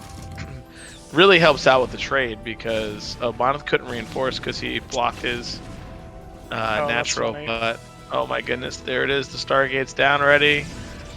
Robotic support bay going down as well. Huh. Yeah, this is a little tricky here. Bonyth's got to be wary. That Stargate's not going to get any advantage for him. Yeah. 5 facts, but Bonth scouts it. He has the Observer there. I don't know if he sees all 5, but he definitely notices that there are more going down with no CC. So he knows there's at least 3 factories that he's dealing with. He has Observers on the units. He's going to use this Reaver to help to deflect this push and kind of stop other pushes. And then we'll see where he goes. RushGoon really out on the map here. Yeah, I think he's just doing a slow push. He's just setting up for this inevitable 5-fact timing. Yeah, I don't think we're going to see any more SCVs from him after this one. He's at 39. Probably he'll stop and just kind of reinforce nonstop. Yeah, I mean, Bonyth's not going to be able to get anything done with this Stargate. But he does have Reaver, right? Reaver is the 2-base push, like, halter for the most part here. But I don't know, man. Look at this. Look at the turret placement. Look at the depots. This is a pretty strong position here from RushGoon. Yeah, I'm also a little worried because Bonth's gateway count has only been at 4, where now we have 5 factories and those vultures. Like, he's trying to add on to them now, but the vultures are going to be able to reinforce really fast, even faster than zealots. So, but Bonyth just going towards the natural. Got to be careful. There is turrets up. Yeah, there is turrets. Nothing in the bunker, I believe. Ooh, here we go. Bonth getting a nice connect. Up. Oh my goodness, he's gonna lose the shuttle. That Reaver's a dud. Trying to kill up that turret. Things looking pretty rough for Bonth here. Yeah, Bonth in trouble. Yeah, at least these forward tanks getting picked off. Yeah, but unfortunately, it's just not enough here. There's enough kind of units tanking for, you know, these siege tanks in the back. I don't know, actually. I don't know, Machine. I think we were able to do a pretty good job there. And still in the main base, there is the Reaver walking around, I think, and the Zealot. That's funny. As he cleared it, or at least the Zealot's still walking around a bit. Yeah, it looks like it did require, you know, quite a bit of focus there from RushGoon to stop that Reaver. Ooh! Oh, wow, no, that what a Vulture scarab. was not friends with those Marines. He hated them because he drew that Scarab right to him. He said, "You think I'm going to get hit alone? You are wrong." Oh, another nice connect there from the Reaver. Drawing mines out. It's all right. Bonth buying time, trying to get out. He needs to try to bust these tanks though soon in this position. He doesn't want to get caught in his natural. And here we go. He's moving on out, targeting the shuttle a bit. Good drop there. Oh, Reaver hit by mine, but he gets the last tank. Okay, Very one more nicely tank now done. pushing. Yeah, really well done. I think that the Reaver did not fire the first time. Oh my goodness, he's gonna get this tank too. Oh my goodness. He does. Oh, Does my trade goodness. it for a Dragoon, but such a good trade. Yep. I mean, Bonith's really just kind of starting to take this over. He's stacking quite a bit of money. I feel like he could drop a couple more gateways, but other than that, this is just Bonith starting to catch up. We see the Stargate. There we see they the are. fleet beacon. Bonith knows, man. That's how confident he is right now. He's like, okay, RushGoon has overstayed. You know what? It's time to bust out the D-Web, and I think we're gonna see it. Yep, we are gonna see it. Zealous with speed now pushing through. No mines down to protect these tanks. No Marines in the bunkers. Bonith is just pushing this back. I don't know, man. I think having that third base up, making sure his worker count is good, getting all those gateways down, he is in now a strong position. I was a little worried for a couple seconds there, but Bonith said, don't worry about it. Yeah, I was too, man. I thought RushGoon was starting to get himself in quite a strong position, with that reinforcing wall, turrets, bunkers being placed. Remember, Bonith's counter Reaver Zealot drop didn't seem to do the most damage, and got stuck, actually, losing the shuttle to the turrets. So I was a little worried, but still, Bonith says, do not fear, I'm fine. Ooh. Big shot, but yeah, it doesn't quite look like Bonith has a couple SCVs rallying out, trying to repair those tanks. RushGoon, I've noticed one thing, he's had only one on gas at his natural ever since that Reaver drop happened, so we're starting to see RushGoon get a little gas starved, and Bonith still just powering forward with this Dragoon count. It looks like the two remaining siege tanks absolutely going to fall. And GG. Oh, wow. Wow. What a strong game there once again from Bonith. Was in a little bit of a sketchy scenario, but managed to pull that one out, and did so extremely well. Yeah, I was very worried when he lost the Reaver for no damage. I was like, oh no, he needed that to distract so it couldn't reinforce, but he was able to make some good trade with his Dragoons and just pick off siege tanks. That push is no good without any tanks. Vultures aren't enough because they can just be blocked. So really well played by him. RushGoon definitely played well that game. First game, unfortunate that game was much better. So really good for both players, but Bonith is moving on, as we expect, first in the group. Yeah, first in the group. I think just about everyone would have expected Bonith to end up making it out in first place, so no big surprise there. Really, this is going to be a battle for second place now between Julia, KwarK, and RushGoon. With that, our next match is going to end up being the elimination match. Julia going up against KwarK with ZVP, and loser goes home. Oh, yeah. Always tough to be an elimination match, but there's still hope. You still got to battle it out, got to stay strong, got to be ready to push through. And this is an interesting match here, seeing Julia versus KwarK. I think both are okay with sitting a bit, so it'll be interesting to see which style they both keep what they both keep doing. I'm interested. Will we see KwarK kind of take his third base, fourth base, heavy upgrades, and will Julia play maybe his heavy upgrades in Lurker or Ling style? So definitely curious to see what's going to happen here. I mean, KwarK hits some very strong timings, I gotta say, PvZ. He is not afraid to put the foot on the gas and really force the Zerg to multitask with split Zealot pressure. Corsairs, man, he seems to get his Corsairs out so quick in this matchup, and has a very standard style. I gotta say, he's not someone like a TT1 who's going to be, skipping that Stargate a whole lot. But he's not opposed to doing DT harass and things like cannon rush. That we even saw PvT in game 1 against RushGoon. So. He's kind of he poses a lot of threats, which can sometimes be very difficult to prepare for. But Julia, you know, when I think of his ZVP style, and we saw it in the series against Bonth, really loves his heavy Muta play. And I think one thing that sets Julia apart is his late game Guardian usage against Protoss. Not afraid to get that Greater Spire and make a handful of Guardians to deal harassment damage on outer bases and mineral lines. So yeah, this could be an exciting one. Julia knows Guardians are good in turn rate 10. 16, 24. Yeah. No micro needed. We're good here. Doesn't No matter micro, just hold what position. the latency is. In this game, Guardians over the cliff are good. They definitely are, man. All right, well, let's get into it here, folks. It's going to be game number 1, KwarK going up against Julia on Power Bond.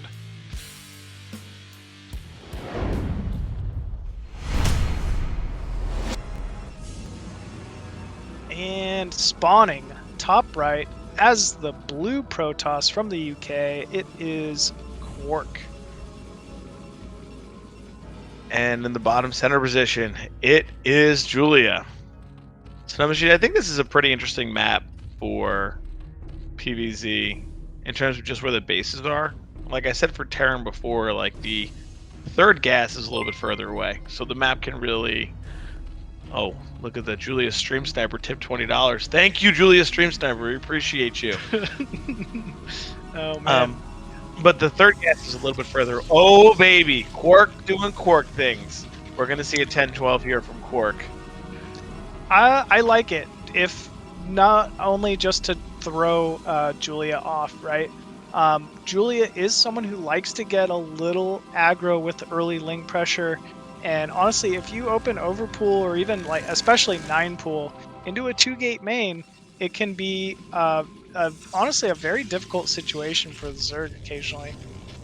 So we are seeing that 9 gateway going down here from KwarK. So why I Probe also Scout like out. this decision machine is that heavy zealot pressure early against Overpool is really strong. And KwarK probably already knows that Julia is going to do an Overpool because he does it every single game ZVP. Yeah. So Overpool, because there's no hatch first, means there are less larvae available in the beginning stages. Okay, so I think that this is definitely a good build choice here for KwarK. Is going to give him an advantage in the early spot because now Julia will only be able to make lings out of that one hatchery. So I think this was a good decision from KwarK, and he's very good at playing the style. He's very good at playing the 10-12 into an expansion and playing it out. Yeah, very, very true. I mean, if Julia over drones here, it's a very easy way to lose against this Overpool. So he's going to need non-stop lings to scout or to be able to defend from here. So we are seeing the lings in production, so it is nothing but pure lings so far. That's good for Julia. It'll be interesting to see if he goes for a third hatchery at a third base, or if maybe he recognizes that it's no natural and goes for something like a 2-hatch Muta. Yeah, KwarK not sending the first zealot out, so it looks like that. And maybe he's playing one base tech play, but he's really going to be producing zealots behind this. So yeah, odd call. I would have liked to see a little zealot pressure, especially against an Overpool, but he knows his 2-gate now. I'm watching that drone count in their machine because we just saw he just added 2 drones and not Zerglings. I mean, if KwarK doesn't attack, right, it's great. Yeah. So KwarK looking at the number of Zerglings already. Cybercore in production here. Yeah, it's almost done actually. So yeah, if this could just be 2-gate into Stargate play. We're even seeing a creep colony going down at the natural here. I think that's too much from Julia. If he has lings on the map, he could have just stayed outside KwarK's natural here. But as is, he chooses to back up. We have a viewer, H. Refill, says that he will match any donations up to $300 during this series. So now's the time, Beat him. people. Now's the Beat time, him, folks. Just make it punish happen. his wallet. That's right.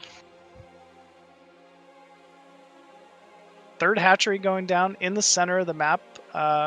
for Julia. It gets scouted, though, immediately by a probe. And man, even drones being pulled here to block. I think Julia's maybe giving too much credit to KwarK here. I agree. I really agree, and I think that this third base is going to be the issue, right? Not the natural, because there's not enough lings here, because we droned and made a sunken thinking we were alive. But how is Julia going to defend this third base? Yeah, I mean, speedlings can only run away fast, you know? That's it. KwarK's got to be careful here, though. Yeah, I still 5 zealots. I think he's fine. He's just got to force a cancel on this, a cancel and back up, and then he's already known that he's forced the lings out of Julia here. So lings coming in, even a reinforcing 2 zealots, going to be just in time from KwarK, and there is no chance of saving this third now. Julia with the cancel. Remember, that Stargate's been up for a bit now, and he's scouted an Overlord in the main. He could just look to pick off the Overlords. Yeah, already on top of an Overlord. And the Hydra Den just now going down. It is a pure ling spam out of Julia. He needs to get up this ramp, but there's 3 zealots on the ramp, Razz. Oh, no. Oh. They weren't in position. Yeah, oh, no. Wow, look at the supply lead, though, from KwarK. 45 supply to the 18 in supply block here for Julia. We're flooding lings in with a drone. Yeah, drone trying to get a little bit of additional harassment. Oh, will end up falling. Square in the face. Goodbye, drone. Ooh, does get a probe kill. Julia trying to get around here, but there's just so many zealots across this entire base here for KwarK. And how do we make an Overlord? We can't make an Overlord right now. We're struggling here. They're all just dying. I wonder if KwarK will remember that there's an Overlord at top right. Yeah, I was thinking the same thing. If he remembers that, that's game likely. It's really big trouble there. I mean, still though, Julia being as annoying as he can be with this ling harass inside the main, it's definitely buying him some time here. Speed zealots now. Oh no. Looks like he's just going to leave 1 zealot for these 2, and it's time to hit that timing here, says KwarK. Plenty of speed zealots running across the map. Both those final Zerglings do fall. Drone count, though, 15 to the 20 of KwarK, so actually a significant amount of, eco going down for KwarK. If he doesn't get big damage here, this could look to get a little dicey.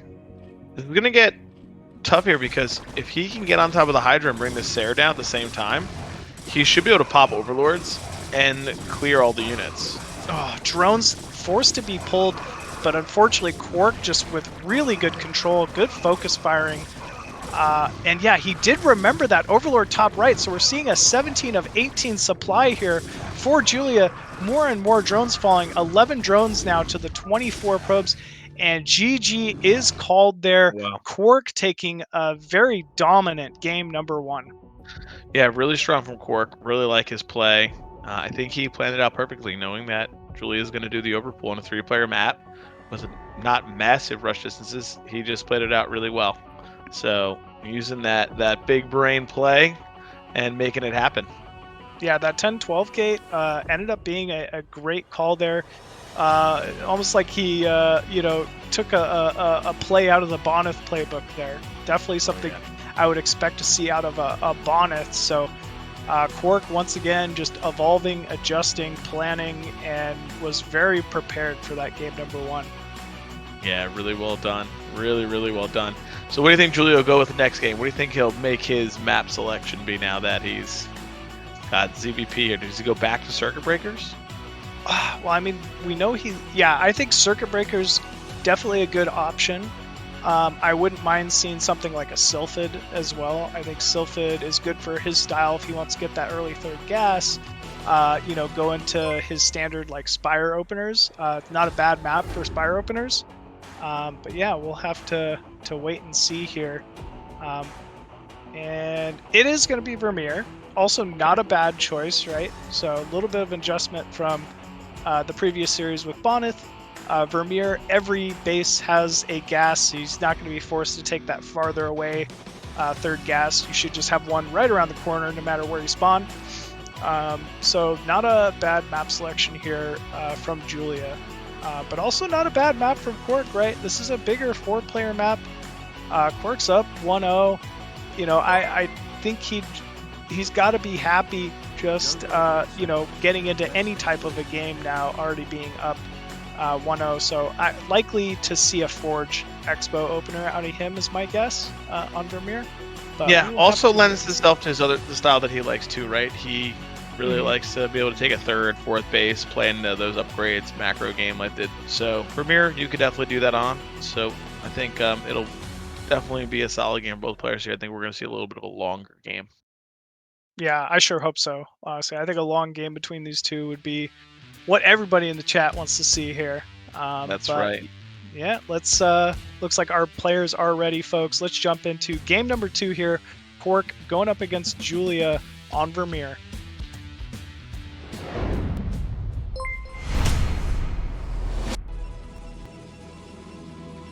And spawning top right of Vermeer as the blue Protoss, it is Ash KwarK. And in the bottom left, we have Julia. All right, let's see. We're going to go with an overpool again. You think he's worried that KwarK will do another 10-12, or do you think he picked this map so that there wouldn't be as much desire to do the 10-12?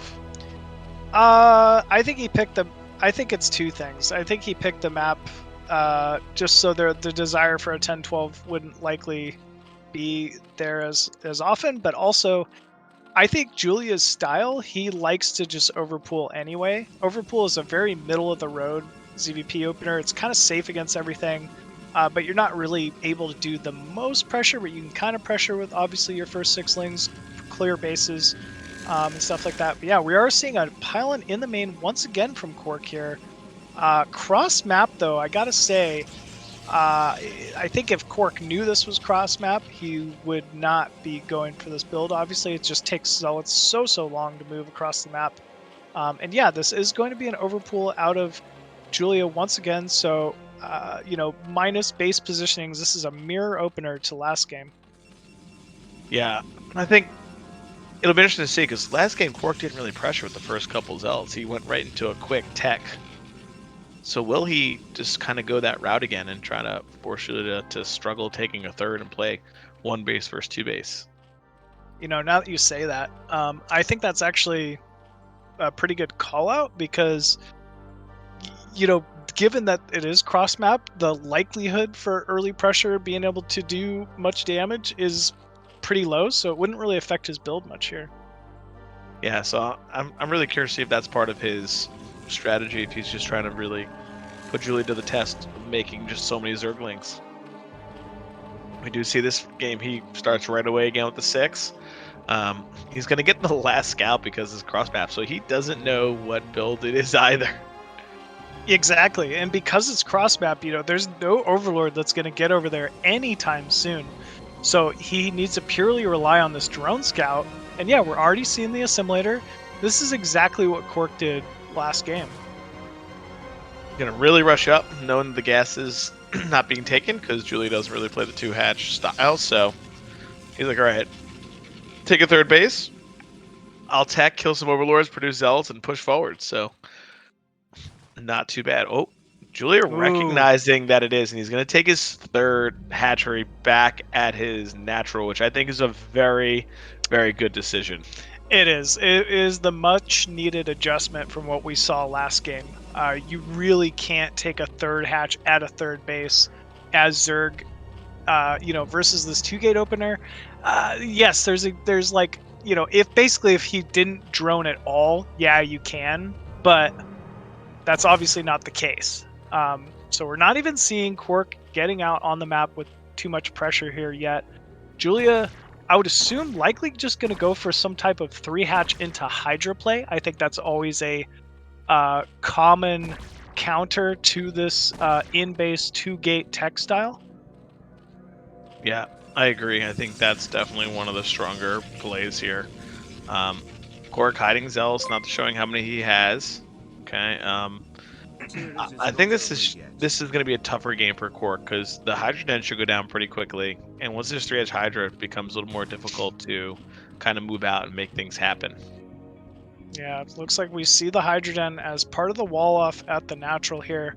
One thing I don't like seeing from Julia here that I think is pretty common is he's still sending that first Overlord into the main of KwarK. And by the time it gets over there, I mean, what do you expect to see? Yeah, Tooling's made it into the main. Unfortunate. But I mean, what do you expect to see, right? You should expect to have a dead Overlord, basically. So yeah. I don't like this play that a lot of Zergs do. I think he should have pulled it back to the natural, but I mean, we'll see. At least he'll confirm the tech.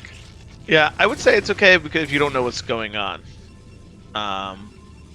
Because it could be like some kind of 3-gate goon all in. It could be a robo, right? Like things that are a little more tricky. But he got the Zerglings in, so no need to send the Overlord. Corsair straight for it. It's going to be a supply block once again here for Julia. So KwarK, even given the bad situation, cross map, 2-gate, Ser, he still is going to get that damage, and it is because that Overlord continued to move to his base. Yeah, I think once KwarK can secure the second base and he can get his Zealot count high enough, he should be able to put some pressure. Oh, we do see that Julia is going for a lair right away. I guess maybe for speed Overlords in case it's one base Ser DT play. Yeah, he's gonna just need some kind of tech, right? Like, oh, I don't think he needs a second creep quality. I was gonna say second creep quality seems a little much. Maybe he's worried though. I mean, very shortly here, this is going to be 2-base Protoss versus 2-base Zerg. He really should be just droning and trying to hold it as wall. I mean, look at the amount of Zerglings that are never going to get any value, honestly, because this Zealot count is so high. I mean, as long as he walls, right? There is some gaps in this. I'm a little worried now when I say it. But we'll have to see. Yeah, I don't think the Lings are going to be pushing through too quickly. I think he knows that it'll be bad. He now sees this. I think Julia may want to switch into mute attack. I think he's just going to keep those couple Hydra. He's banking the gas thing to go to Muta, kind of harass KwarK all over if he doesn't continue Ser production, kind of tax some KwarK's gas as well, though he's been mining gas consistently. Yep, and there we see that the Spire does go down. How do you feel about this? Now we're on 2-base Muta. You know, I don't think it's enough.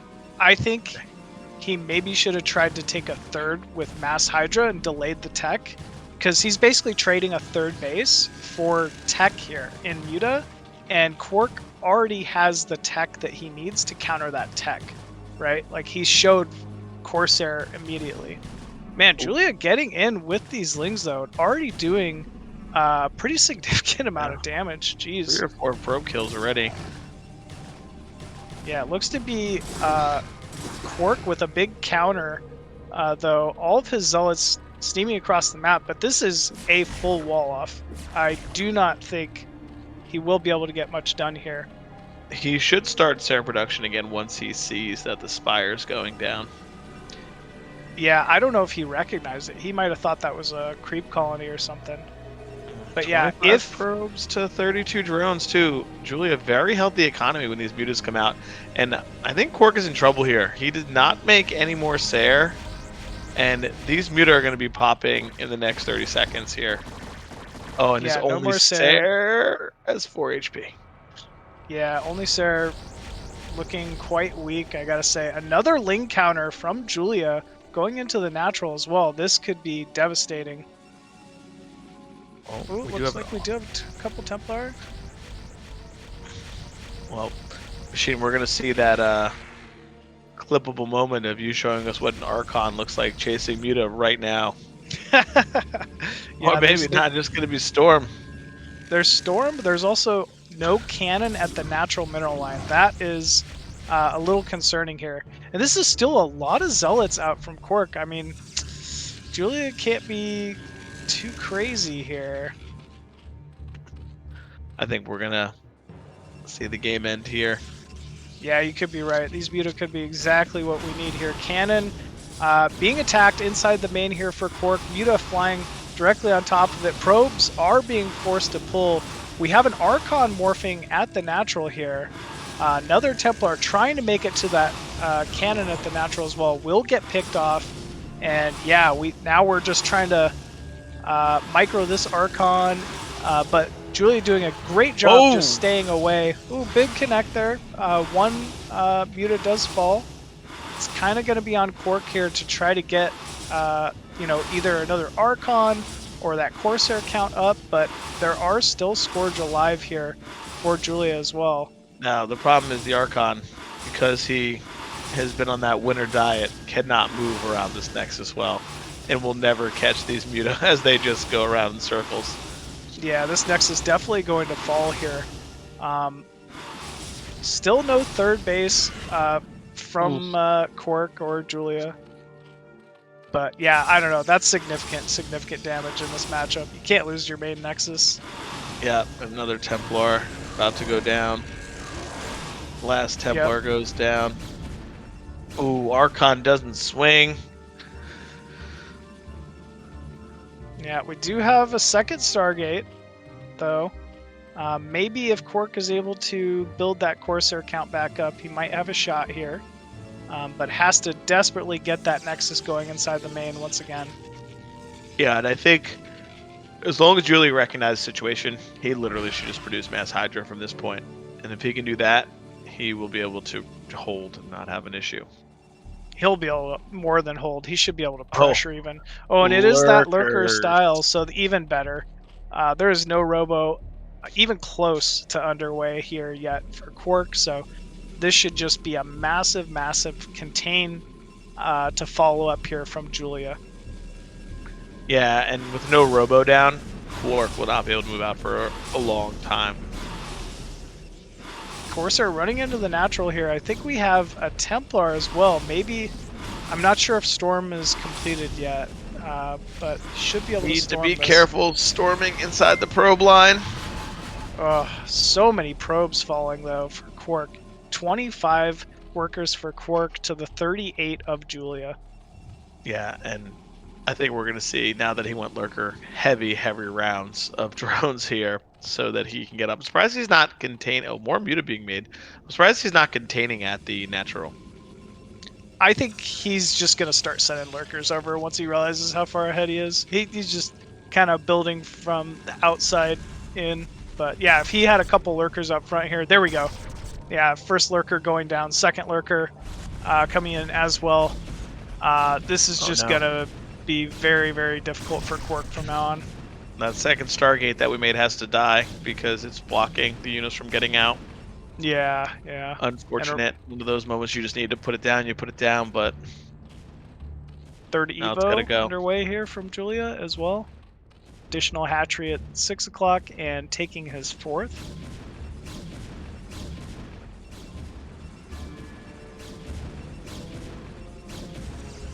And here we go.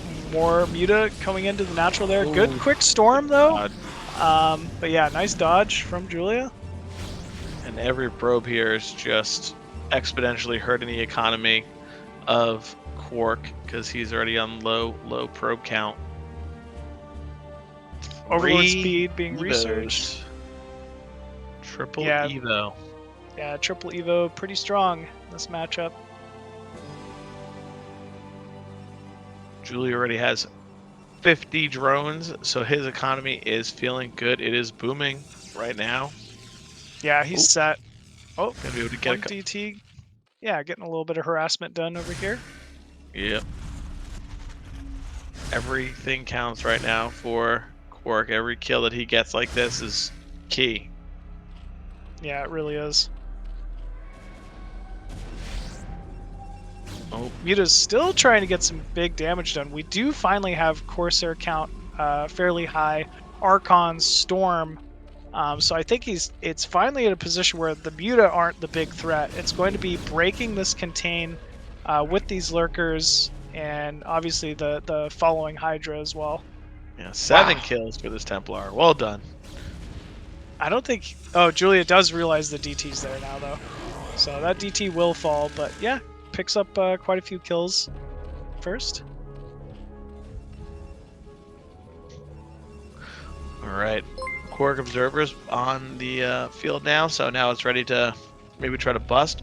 The Muta, though, have done a really good job of killing High Templars. We've lost 3 or 4 already, so the Templar count's going to be low, especially with the gas. He needs to be really careful here. The Muta may snipe the Observer. Yep. Observer goes down, and that continues the contain here. The KwarK had a couple queued up, ready to go.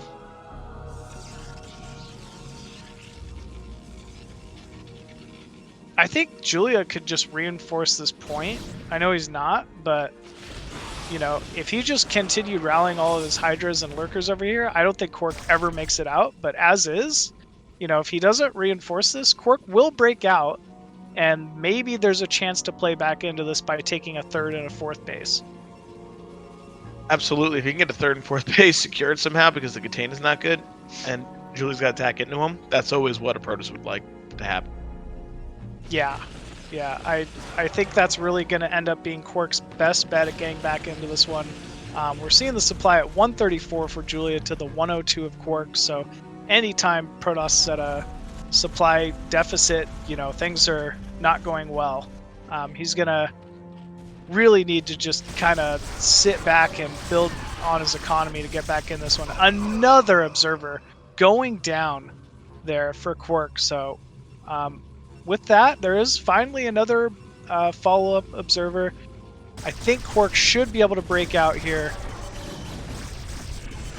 Yeah, I'm surprised that Julia's not reinforcing this more to hold this position. I feel like he's playing with a little bit of fire. I know he has a huge economy and everything behind. Unfortunate for KwarK, he loses some of his Templar, but if KwarK were able to just macro up enough, hold the 3rd base and hold the pressure from one of these attacks, he'd be back in the game. Yeah, I think it's going to be he'll need to hold the 3rd and 4th, so he should take this here, get a pylon down, you know, and then maybe look to start taking 12 o'clock simultaneously, and then maybe he can get back into it, you know. Yeah, a lot of units here. Upgrades are strong right now for Julia as well. Going to Hive Tech, soon those Zerglings will have 1/1 for everything, but soon they'll have Adrenaline, and then it'll be a real problem for these Protoss units. Yeah, it looks like move across the map. Yeah, this is a little bit of overcommittal for sure. There's no way he can move across the map right now. There's way too much Zerg. I mean, it's hard for him to know that, but well, it's 2 Carapace Muta machine. What do you think about that? Yeah, it's good. It's really good against Corsair with no upgrades for sure. Looks like Hydra's just rallying in here from Julia, and I think this is the moment. Complete surround of KwarK's remaining forces here, and I think he's done it. Yeah, that should really wrap it up. We see almost double the supply. We cancel 3rd. We know we can't hold it. Surprised that KwarK's trying to push on through this game. Really, really difficult spot. Yeah, absolutely. Supply for Julia now at this point as well. Yep, doubled that supply. I mean, I don't know if Julia's going to attack in here, or if he's just going to go for a contain, but either would work. Yeah, I think he could just almost snipe a couple Templar. So Julia running in here with first group of Hydra, does end up picking off 1 Templar. Lurker coming in as well. Good spread, good movement here from Julia, just charging forward with those Hydralists. KwarK trying to hold with his Dragoons and with the Templar, but GG is called there, and that will tie up the series 1-1 between both Julia and KwarK there. So well done from Julia. Yeah, well played. He made the adjustment that he needed by putting that 3rd hatchery at his natural so he can get the larva count up, because if he would have put at the 3rd again, he probably would have lost it. I think he recognized, hey, that really hurt me last game. So yeah. Well done from him on making an adjustment. All right, Machine. I'm gonna try to call the next map. I think I'm gonna go with Odyssey. You think it's gonna be Odyssey? I do. Okay. Odyssey. Sounds like you got some insider info here. Why do you think it's gonna be Odyssey? 2-player map. Can split it. Okay. 3 gases. Right. Okay. And you can take the 4th gas behind your Nat, especially if you're playing with Sarah play. Also, KwarK's done 10, 12, 2 games. Now he can just play Forge and build up and make Julia a little bit more nervous. So that's that's my call. I'm sticking with it. I like the call. I like the call here. We'll have to see how it plays out, but yeah, if you're KwarK and you lost that second game, it's Nemesis. Of course, man, KwarK would pick Nemesis instead of Odyssey. I mean, those hidden third bases. I'm the first to say, as Zerg, taking those in between bases and the way it traps all your units off sometimes can be very frustrating to play. That being said, though, it just plays a little like funky, but I think it can be a very strong map for Protoss. Yeah, I think it can absolutely be strong. If you can, kill these similar to Protoss, take a third gas for relatively a small area to cover, and have Sair and just pressure, that'd be interesting. Could we see Sair Reaver from KwarK? Yeah, I think we could. I mean, we know he's got the Sair control for sure, and he's actually really good with his Reaver control in PvP as well. So yeah, I think it's very likely we see some type of Sair Reaver here. The one thing you got to say about this map is Zealot pressure timing's not as strong as they would be on most maps because Zerg just knows, I only need to defend my natural. Yes. So I think Sair Reaver or just drop play in general could kind of be the way to go for KwarK here to get some good damage in. But yeah, folks, we are ready to get into the third and final game here between these two. It's KwarK facing off against Julia, Game 3 on Nemesis.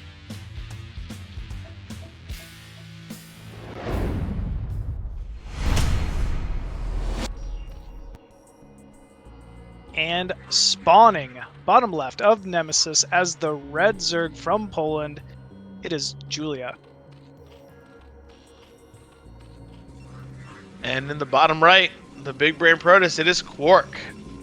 All right, are we going to see 10-12 or is KwarK going to go with a Forge? Forge. It's his strongest play. I think it's his strongest play. Whenever I watch KwarK's like Forge openers, he obviously just the timings are great. He's looking to get into like mid game anyway in like a somewhat standard position. I also just don't think Nemesis is a great map for one base play with the natural being higher than the main or whatever. I know it's not technically, but it just doesn't play out very well.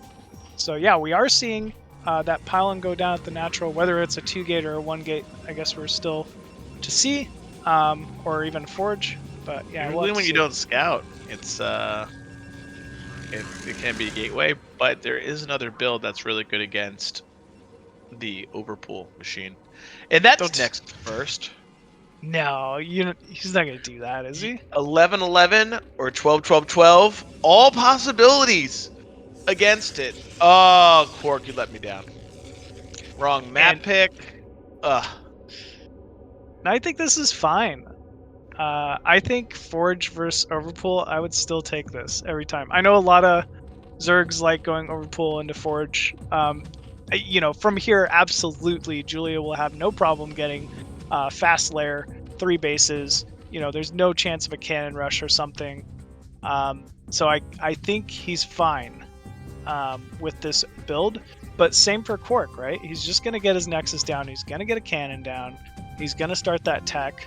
There's just no real chance of big damage from either player here early on, and I think that's all right.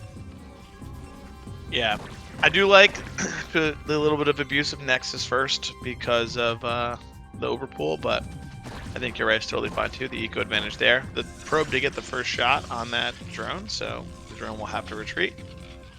The cannon was started before the links pop, so should be pretty much close to done. He sees 4. Oh, okay. He went back with the 1. Julia. Very Julia style to do. Steal the gas. Yeah, I don't know. I'm not convinced of the gas steal, but who knows. I think like Protoss should just know, like, get the gas at the natural pretty quickly and you're fine. Yeah. And it costs Zerg a drone. Instead of like just pulling out with that drone and using it to mine his natural or something.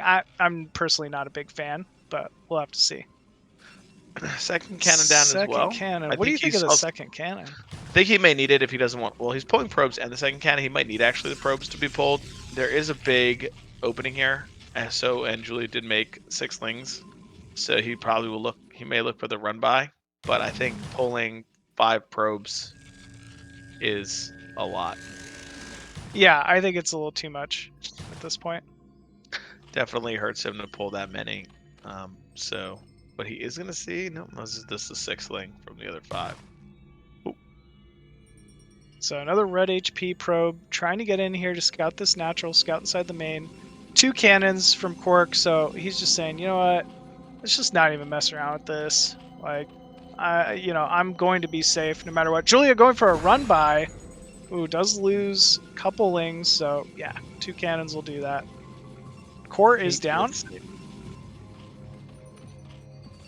I like how KwarK positioned that pylon in his main away from the extractor so it can't scout. Yeah, it's well done. Don't want that to happen. The other thing I'm surprised he hasn't done yet is put a pylon on that middle ground with a high ground next to the left of his base so that he can see if lings are trying to come in through those eggs right now where that overlord is, because he can go from his main to KwarK's main by breaking the eggs. Yeah, absolutely. It's very common on this map in particular. You know, these early Zerglings being produced from Julia should be just tearing down eggs, whether they're, the ones blocking in between his own base or, other ones. You want to remove those as quickly as possible just so that everything can flow nicely. Citadel going down at the natural and a Stargate. Okay, Stargate in the main, yeah. So, pretty standard. Yeah, I think we're going to see standard here. Just get Templar Tech out, block this 973.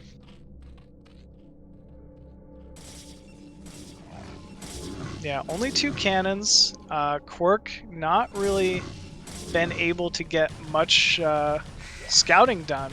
Okay, never mind. Probe running into this 3rd base. We'll see the 3rd base. We'll maybe see that the eggs are being targeted down. Looks like a 3rd hatchery. Only seeing 3 drones at the 3rd. I wonder if that makes him think 973 or not. Should trigger him a little bit. Oh, he's coming through. Excuse me, lings. Got to get out of my way. Okay. Corsair scouting the first few Hydra running in here, and KwarK needs to react. We need like 5 cannons minimum or more, or we could die pretty quickly here. Julia doing the committed version. We're seeing the Hydra range going down here. Still no cannons from KwarK. I don't know if he's realized what this is. Maybe he thinks it's fake. Maybe he thinks he only sent 3 and he wants him to not do it. But if he doesn't build these cannons soon and he loses that forge, he's going to die in machine. This is not enough right now. This is definitely not enough. Yeah, okay, he needs way more cannons. Down. But did he build the extra forge in his main? Is it ready to go if these die? He did not. So once this forge is down, this is it. 4 cannon maximum. Yeah, mistake. Definitely a mistake here from KwarK. He didn't quite recognize what this is, and he might pay the price for it. Well, I don't see any reinforcements right now. Yeah, I think I don't know, Maybe. Because anytime you get Hydra Rage and speed, you should commit pretty hard with it. But we're seeing Julia kind of drone from here. Get the 5 hatcheries. And he's like just too focused on tearing down assimilators and eggs. If he just attacked, he would have won. These cannons are going to be unpowered. Nope, just 1 reaches. Lucky. Oof. There is a backup pylon. Is playing with fire. Julia checking what cannons can do what right now. I actually think that Julia missed a window here. I agree. I think he could have busted if he would have made a couple more Hydra and just pushed through. But we see that KwarK is just trying to take a fast 3rd. But he has not checked the eggs. I'd like to see him throw a cannon down by the pylon so that he doesn't have these Zerg units come through. Because if the Zerg units bust up there, it's only a matter of time before they pop the eggs above his natural as well. Oh, could you imagine lurkers on that high ground trying to deal with that? Absolute nightmare. So Zealot's finally able to get some purchase and push across the map here. Yeah, if you're KwarK, you really need to scout those eggs being killed off at the 3 o'clock position, or this could be deadly. I mean, this could be it, honestly. Yeah, now the Lings are in. If Julian moves in, he'll be able to do it. And this was my other fear right here. Oh my goodness. He's not going to be able to reinforce these Zealots from his main. He's going to have to send the Zealots around the outside. Probe's now fighting. Julian not reacting yet. Okay, gets one probe. Yeah, he does get one probe. That's big. That's also going to force a counter reaction, though, from Julia. He knows, hey, the jig is up, this entrance is opened, and maybe we can get some additional Hydra pressure done here. But Zealot's doing a great job zoning. Sitting in the D-web. Misstep misstep there from KwarK. Still a good amount of Hydra here. This is quite scary. If you're KwarK, he's got to delay until these cannons get up at this third. Oh, man. Okay, I think he's going to be able to hold here with the cannon getting up. Yeah. KwarK's got to kill off those eggs between his Nat and his third now. At the same time, though, he's stabilizing. And this is 3 base, 3 gas Protoss versus 3 base, 3 gas Zerg. So now it's up to Julia. Julia needs something top left, or he needs to maybe try and hold on to 6 o'clock. I don't know. But either way, if the game continues on this way, it's going to be a little difficult here for Julia. Oh, Hydra's moving in, getting some damage done onto these Zealots here. Oh, he's got to trap it. Okay, that's smart. Yeah, well done. Use the cannons, don't let the Zealots get picked, kill the things in between. But this is where I am nervy still, Machine. We have not dealt with the pathways between base to base as KwarK. And you do not want this Hydra Lurker army to all of a sudden come down the ramp into your main base and have to run down your own ramp to fight. Yeah, I don't know why he's not scouting it. I mean, he picked this map. Like, he has to know, obviously, that this is a possibility. But yeah, no pylon there is very odd. And it really could be a game winner here for Julia. Yeah. Finally, he's coming over with the Sair, and he's going to see, like, oh, hey, there are tons of Lurkers and some Hydra here. And it's going to be too late for him to put cannons, I think. He's going to have to bring his units over. Ooh, but Julia just going for a fake, it looks like. Oh, no. He just thought he killed him. So yeah, final egg going to go down here.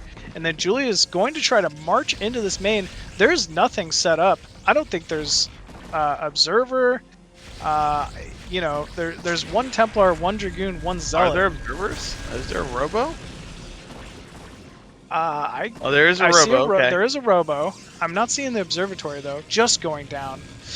Ooh, this is big. There's definitely pressure opportunity here for Julia. And now he's taking a 4th and a 5th base at the same time. Great.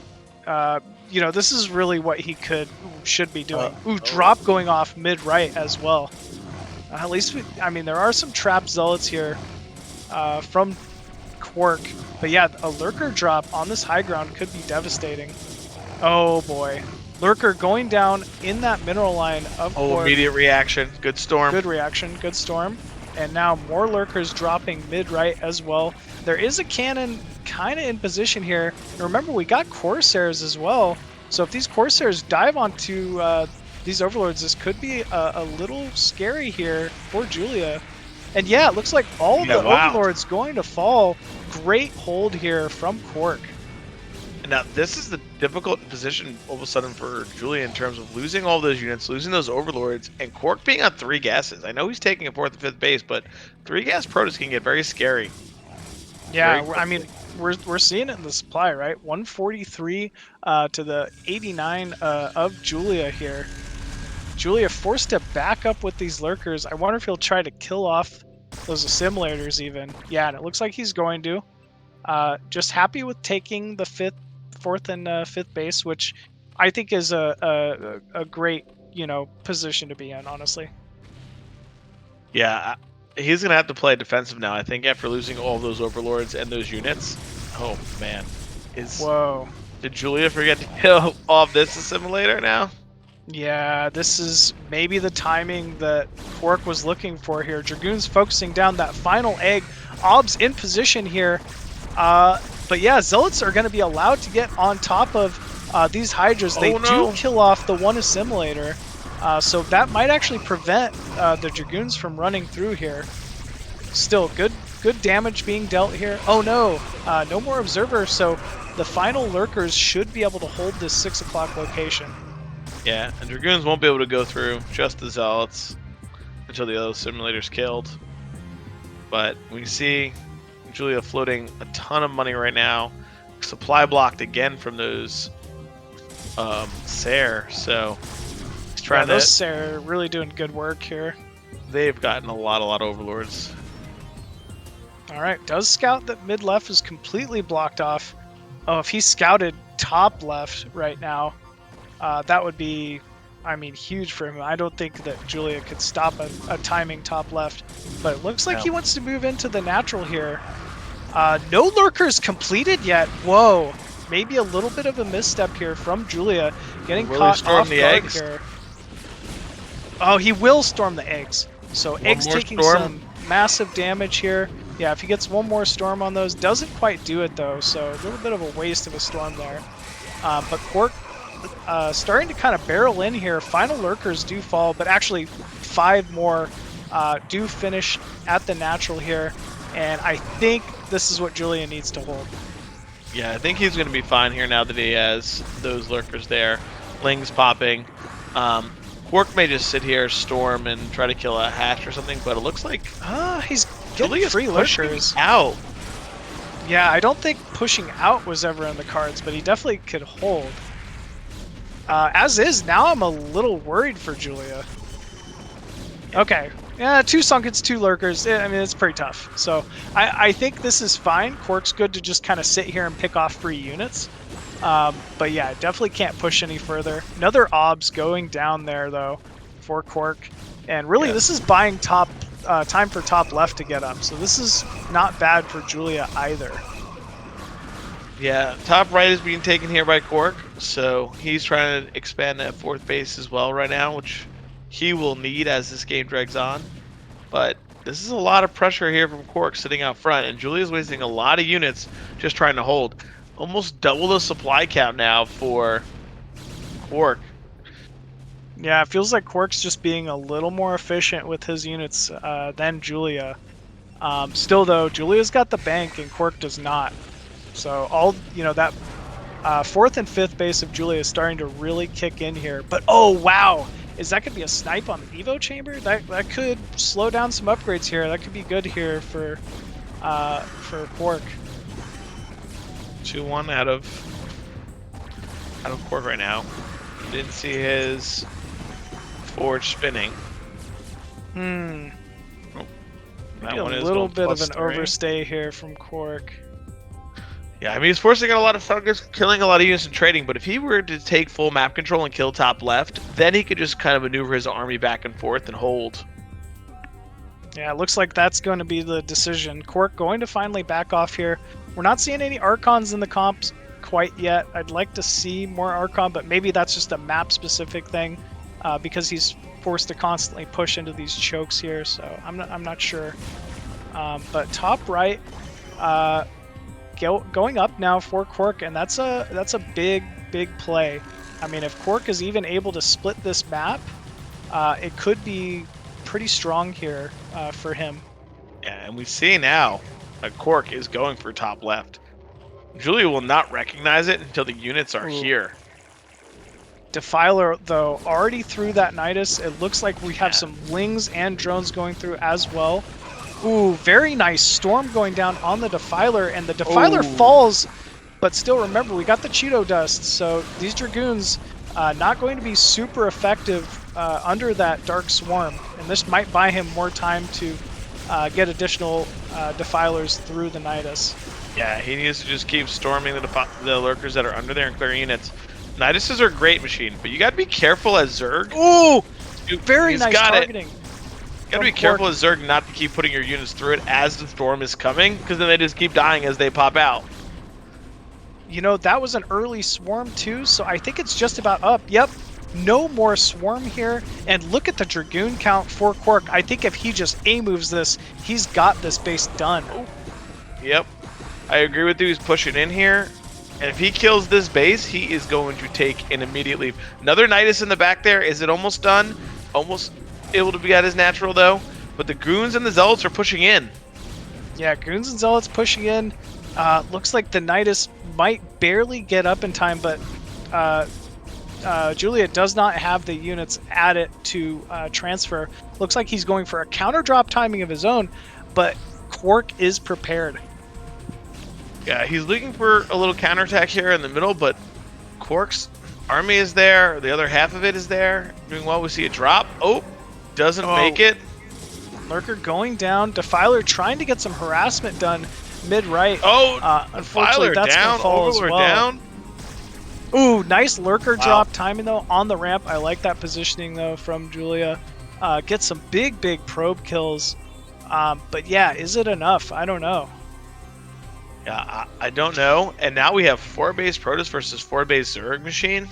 That's a big advantage there for Protoss. Huge advantage. On top of that, we're seeing these probes, though. Yeah, we're seeing Julia go for Ultraless Tech late game. And I don't really like that. I definitely do not like that on this map in particular, right? It's a lot of these tight chokes where Ultras can't really get the value that you would want out of them. Still no Ling speed either from Julia, so Zergling's not really able to be as efficient as they could be. Yeah, I agree with you. I think the Ultraless Tech is just a waste of economy, right? Protoss Army with Dragoons, Archon, Reaver Storm really trade well against Lurker Ultra. Ling Ultra. So hopefully he won't produce too many. We see KwarK is now maxed out. He is officially double the supply of Julia. I think if KwarK could just contain Julia to those 4 bases and continuously cancel top left, he will able to take this game easily. Yeah, absolutely. He's got to get some type of vision top left. I think he's starting to feel it. Like, we're seeing the Reavers, being produced top right. Probe transfer timings are great. KwarK has a very strong hold on this game. Yeah, he has put himself in a good position. Here comes Julia's army out right now, looking to try to push into the middle of the map, but it is met by some Zealots already. Okay, good retreat there. Looks like KwarK wanting to set up and maybe engage this. Yeah, I don't know. Julia's just trying to get something done here. Here we go. Hydra's darting in, trying to focus down single observers. Lurker line has been set up. Good storms, though, from KwarK to start this off. And it just looks like too much Protoss, honestly. There's just too much Protoss. He is just barreling through the middle here, taking out Julia's army. Julia's base top left was canceled. We have 4 Defilers. I don't think they're going to be enough to help push this base. Oh, and KwarK scouts the base that was hidden that Julia was trying to take at 12 o'clock, and he's building cannons around it. I mean, smart, right? He's maxed out. He doesn't want to send the units there. He could just as easily defend it with cannons. So good call there from KwarK. He's got the bank to do it. Julia has quite a bit of bank as well. Yeah, he's got to, start getting those harder hitting units, more Lurkers, more Hydra, Defilers. You should be looking for some big plagues here in the center of the map with, just small unit count Defilers. And GG called from Julia. Wow. Yeah, GG is called. Well played and well done there from both players, but KwarK coming out on top in such a close series. And yeah, KwarK playing very, very well. Yeah, KwarK did his thing. I was a little nervous for him. I thought that third base was kind of sketchy with no cannon support and not killing off the assimilator, but he was able to hold it and just sat there and played a slow game.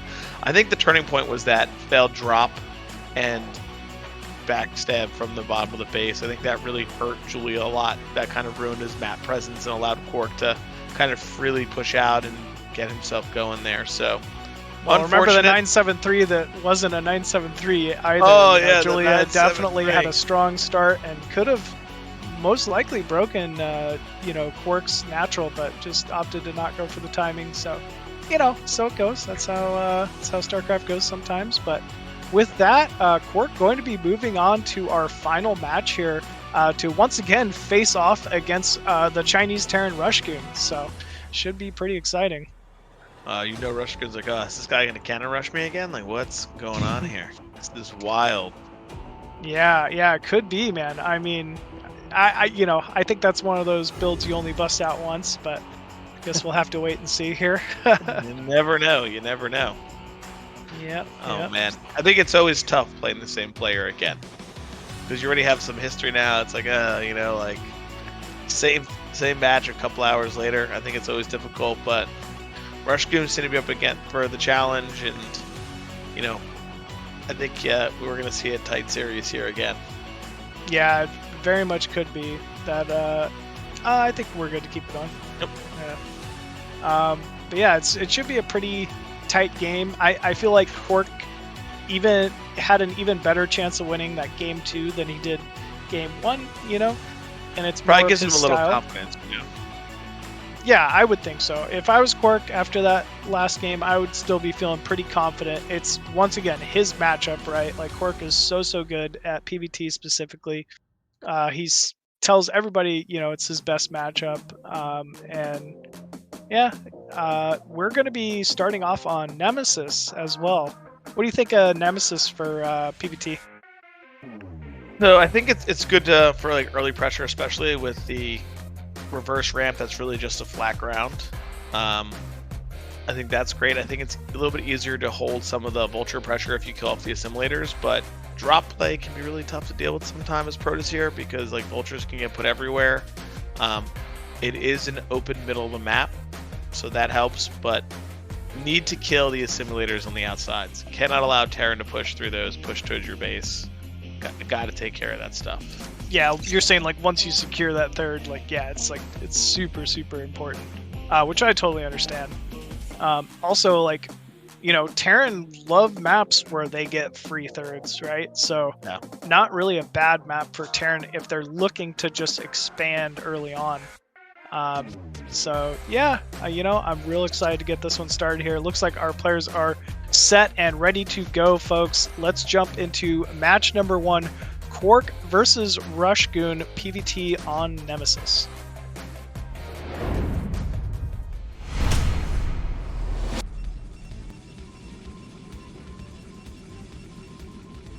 All right, we have in the top left for this decider match, it is KwarK.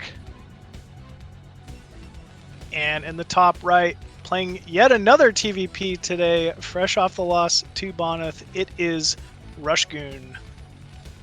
Yeah, KwarK should be feeling pretty good though going into this. He had a really close game number 2.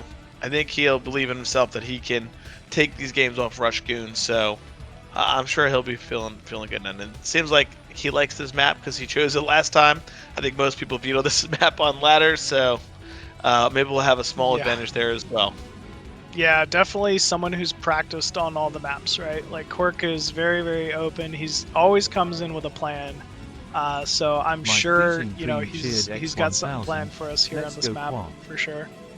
RushGoon though, I mean, he's been playing nothing but TVP all day. That's one thing kind of working in his favor. At least he's TVP is on the brain, and he's been playing pretty well at it so far. I gotta say, close games with Bonyth, and he's obviously already defeated KwarK today. So got to be feeling pretty good about going into yet another round.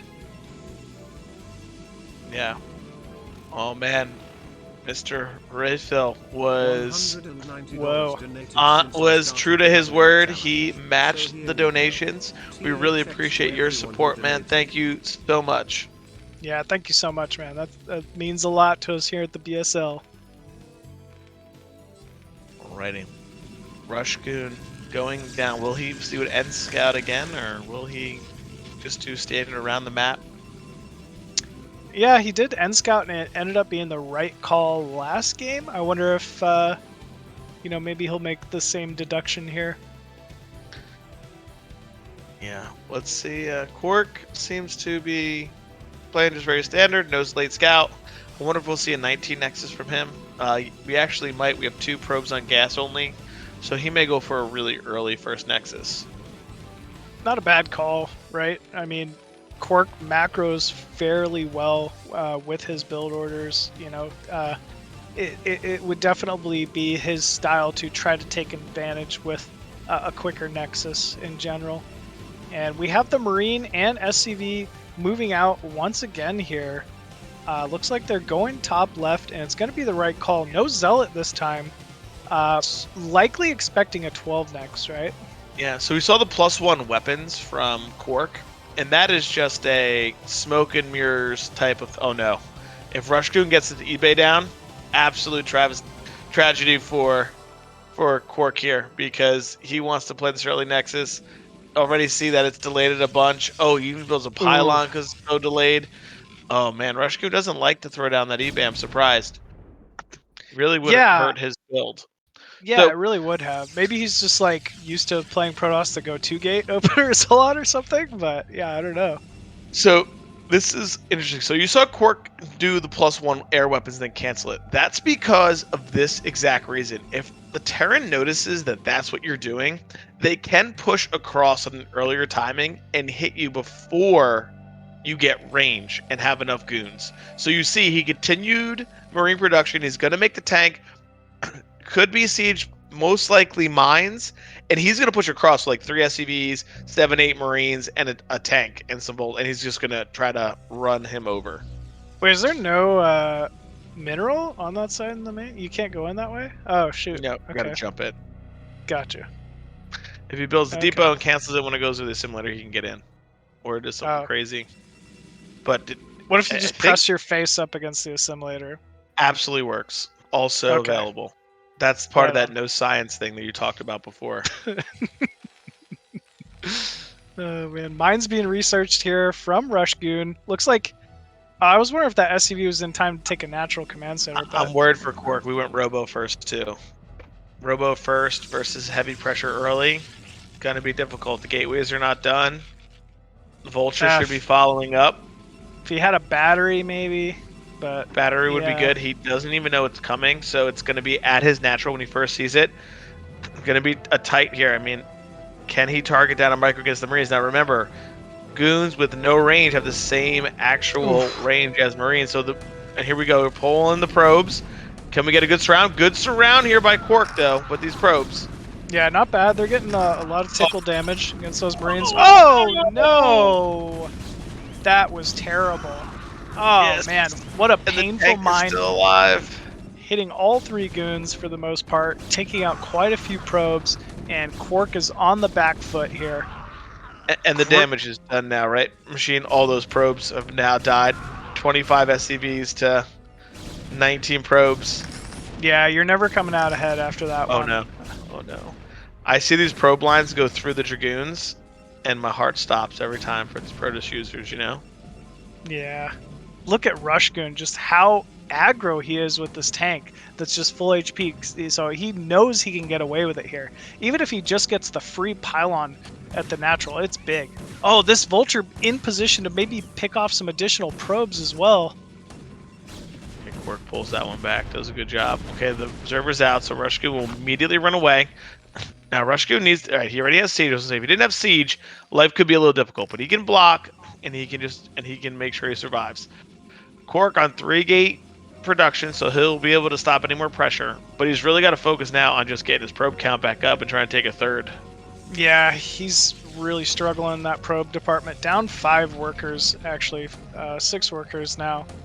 2 RushGoon, never a position you want to be in. I mean, Protoss really needs to, do whatever they can, honestly, to prevent taking too heavy of probe losses early, and unfortunately that was not the case here going into game number 1. Yeah, difficult spot, but you know what?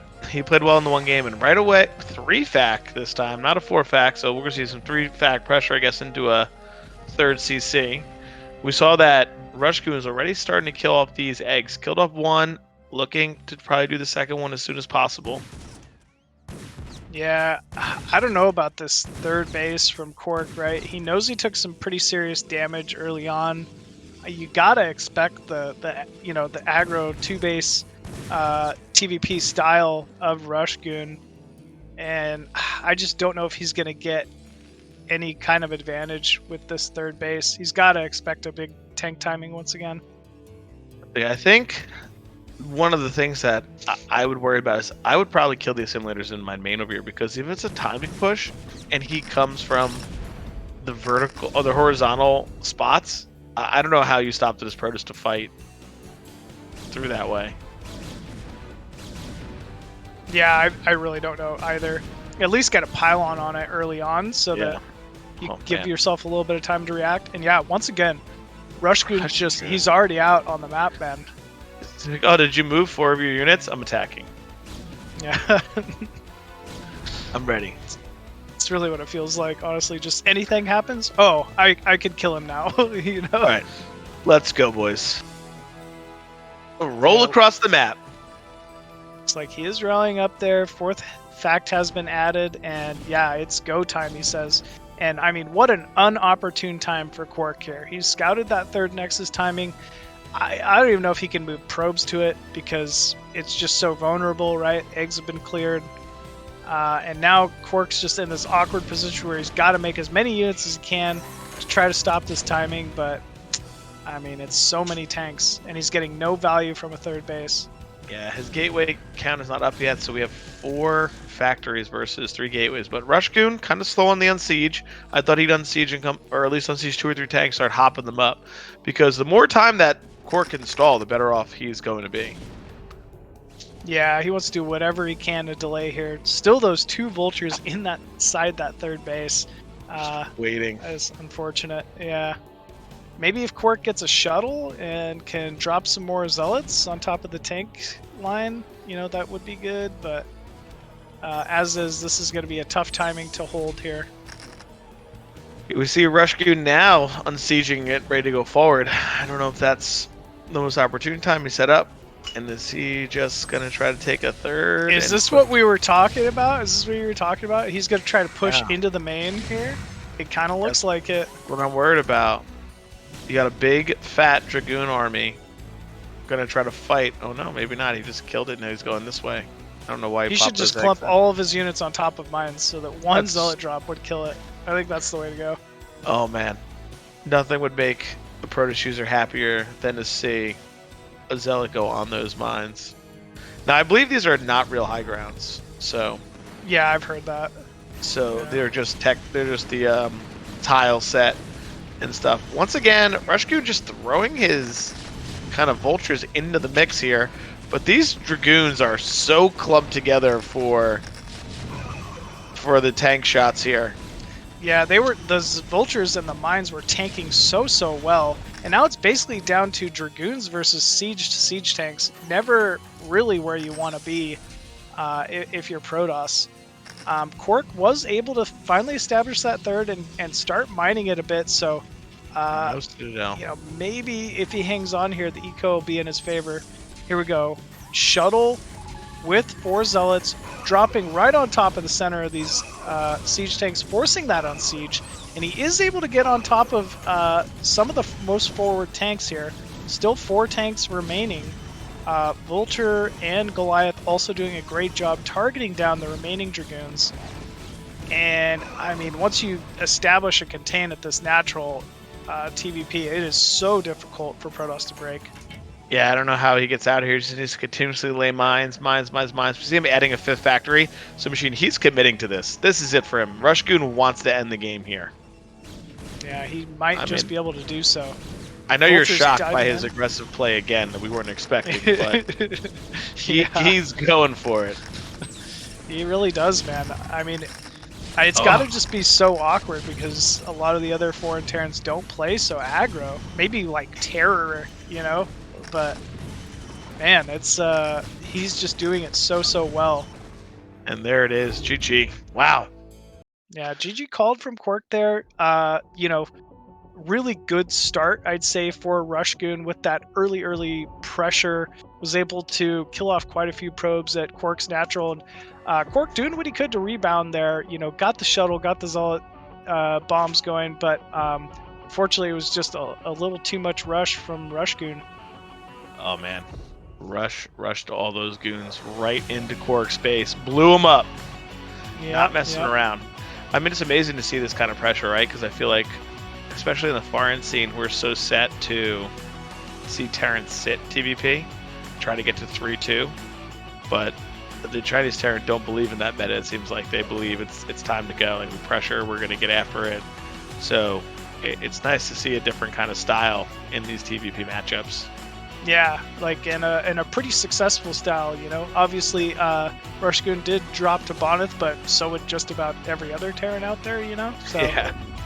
it's cool how we're seeing, what RushGoon can do against other foreign Protosses at the same time. But yeah, with that, this is gonna once again be a KwarK map choice, and his map choice is Power Bond. So big, wide open mains, like we were talking about before. A lot of drop play potential. In general, just a good standard map, right? Like every base just about has, quick gas at it, which is not bad for, Protoss. Just other than that, pretty much standard. So cool map choice here for KwarK.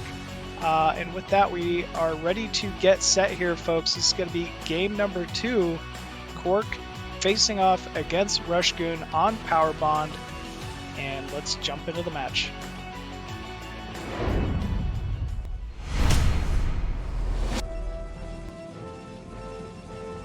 And spawning top right as the red Protoss, it is Ash KwarK. And in the bottom center base, one win away from advancing through the group, it is RushGoon. All right. Does KwarK have something special for this map too? Uh-oh. There we go. Yeah, that was a big idle SCV. I don't know why it's just chilling out there, man. It was taking a coffee break. It wasn't time. Yeah, looked like one of my SCVs. It's like, whoa, man. Your machine's SCVs don't believe in mining. It's like the whole no siege thing. We don't mine either. We just we don't mine. run No around. science, no mining. Yeah. No siege. We're good. We're good out here. All right, let's see. Remember, because KwarK did pull out that, tricky 2-gate inside, but I don't think that's going to happen already. So we'll see what KwarK decides to go from here. Yeah, it looks like pretty standard, just 10-gate inside the main here for KwarK. Goes back to mining, really trying to maximize, each one of those probes. For RushGoon here, nothing out of the ordinary. Barracks placement inside the main. Actually, I say that, and that's odd. Is he maybe just scouting for his rep? Maybe he doesn't know the map or something? I don't know. Oh, he's looking for a proxy. That's what it was. Okay, he's looking for a proxy. He knows the machine. He knows who's playing. It's like a 3-player map. Do Protoss do that? You just flip a coin and just proxy sometimes? Yeah, we're professional coin flippers, as Protoss players. Okay. We'll build gateways. We build gateways anywhere. It doesn't matter. 4-player map? Sure, we'll build it somewhere and hope for the best. Yeah, we'll find a spot for it. There's gotta be. Come on. Well, it looks like RushGoon going to get a very fortunate first scout off. Only 2 probes on gas for KwarK. That's making me think, oh, never mind. He just put a 3rd one on. I wonder if he's going for that, earlier 19 Nexus or whatever. But we'll have to see. No Zealot being produced from KwarK here. He probably will not go for gas. this 21 only. We're going gasless here for RushGoon. Gasless. Whoa, this is new. I feel like we have not seen RushGoon really go for this. Yeah, we have not. And we see that KwarK cannot. So part of that 19 Nexus build is that you want to make them still think you're going range, and it seems like KwarK recognized the scout came early, so he has to go range now, or else you die to this. Oh no, he's gonna do the trickery again. We're going for a 21 Nexus though, because we got to kill this thing. What do you think of the no marine, lift barracks off to the natural? RushGoon's a greedy man. He greedy boy out there. He's just saying whatever. I only see one Dragoon coming, no Zealot. I'm just gonna do it. What if the bunker doesn't get up at the natural though? Like this is kind of weird. Well, Machine, we've already seen what happens if the bunker doesn't get up. you say GG and you leave the game. Yeah, Bonth showing us that for sure. Citadel. Citadel of a Doom. KwarK coming back out some wild stuff. You know what? I think this is a good call. Like RushGoon has actually been playing greedy. I hate to say it. Like he's really been cutting the eBay timings. You know, he in lieu of getting earlier mines, but even then, he's started off with Siege first before.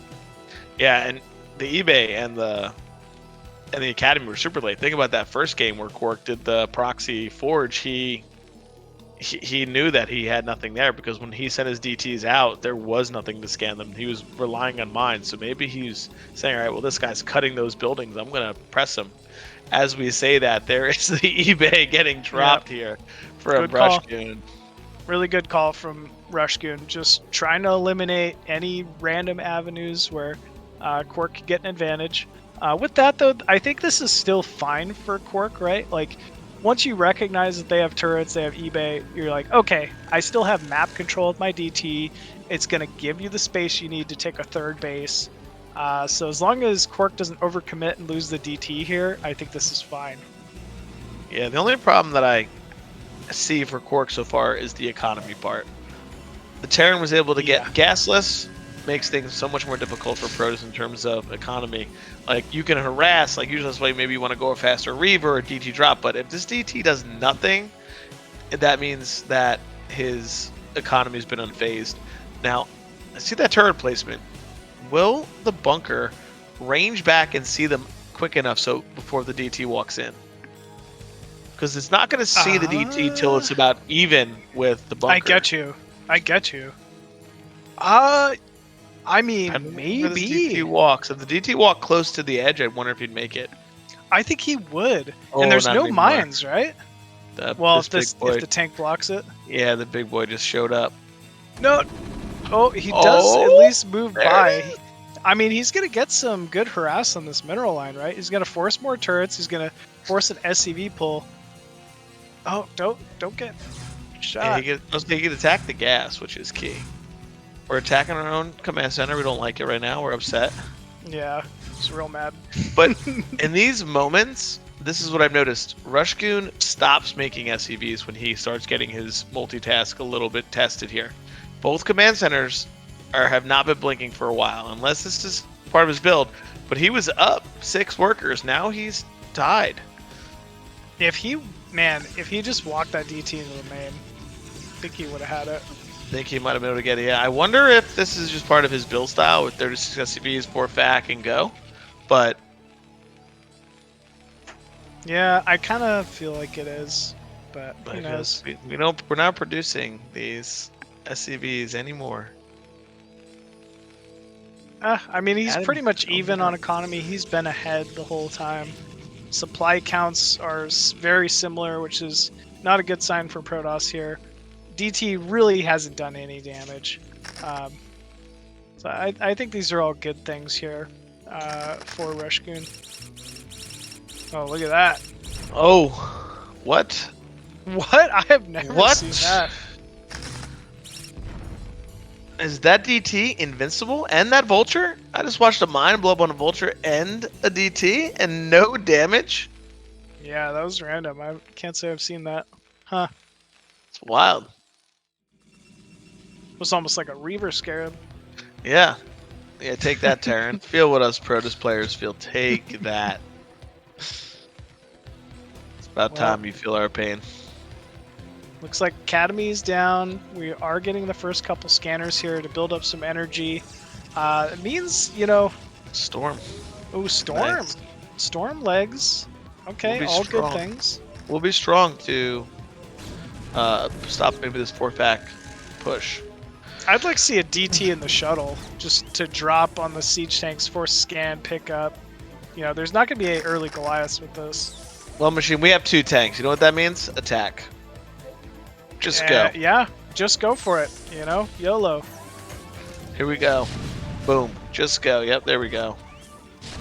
I mean, he's just finding so much damage with these siege tanks. I say that, we've got a shuttle with Storm. Looks like Zealots being dropped. Storms in the center. Ooh, massive beautiful. storms. Kills Massive all the volts storms. that are supporting those tanks. But Ooh, almost got a very convenient mine connect there, but... oh, not- yes! Oh! Well done by KwarK. Able to drop those. No! KwarK, we did all that! No! To run into the mines. No. Oh, Man, so man. close. It was looking really good there. Still, solid hold from KwarK. I think that might even be enough to really force RushGoon to kind of sit back here. I'm surprised that KwarK's Did you not say going sit for back the- machine? Did you say sit back?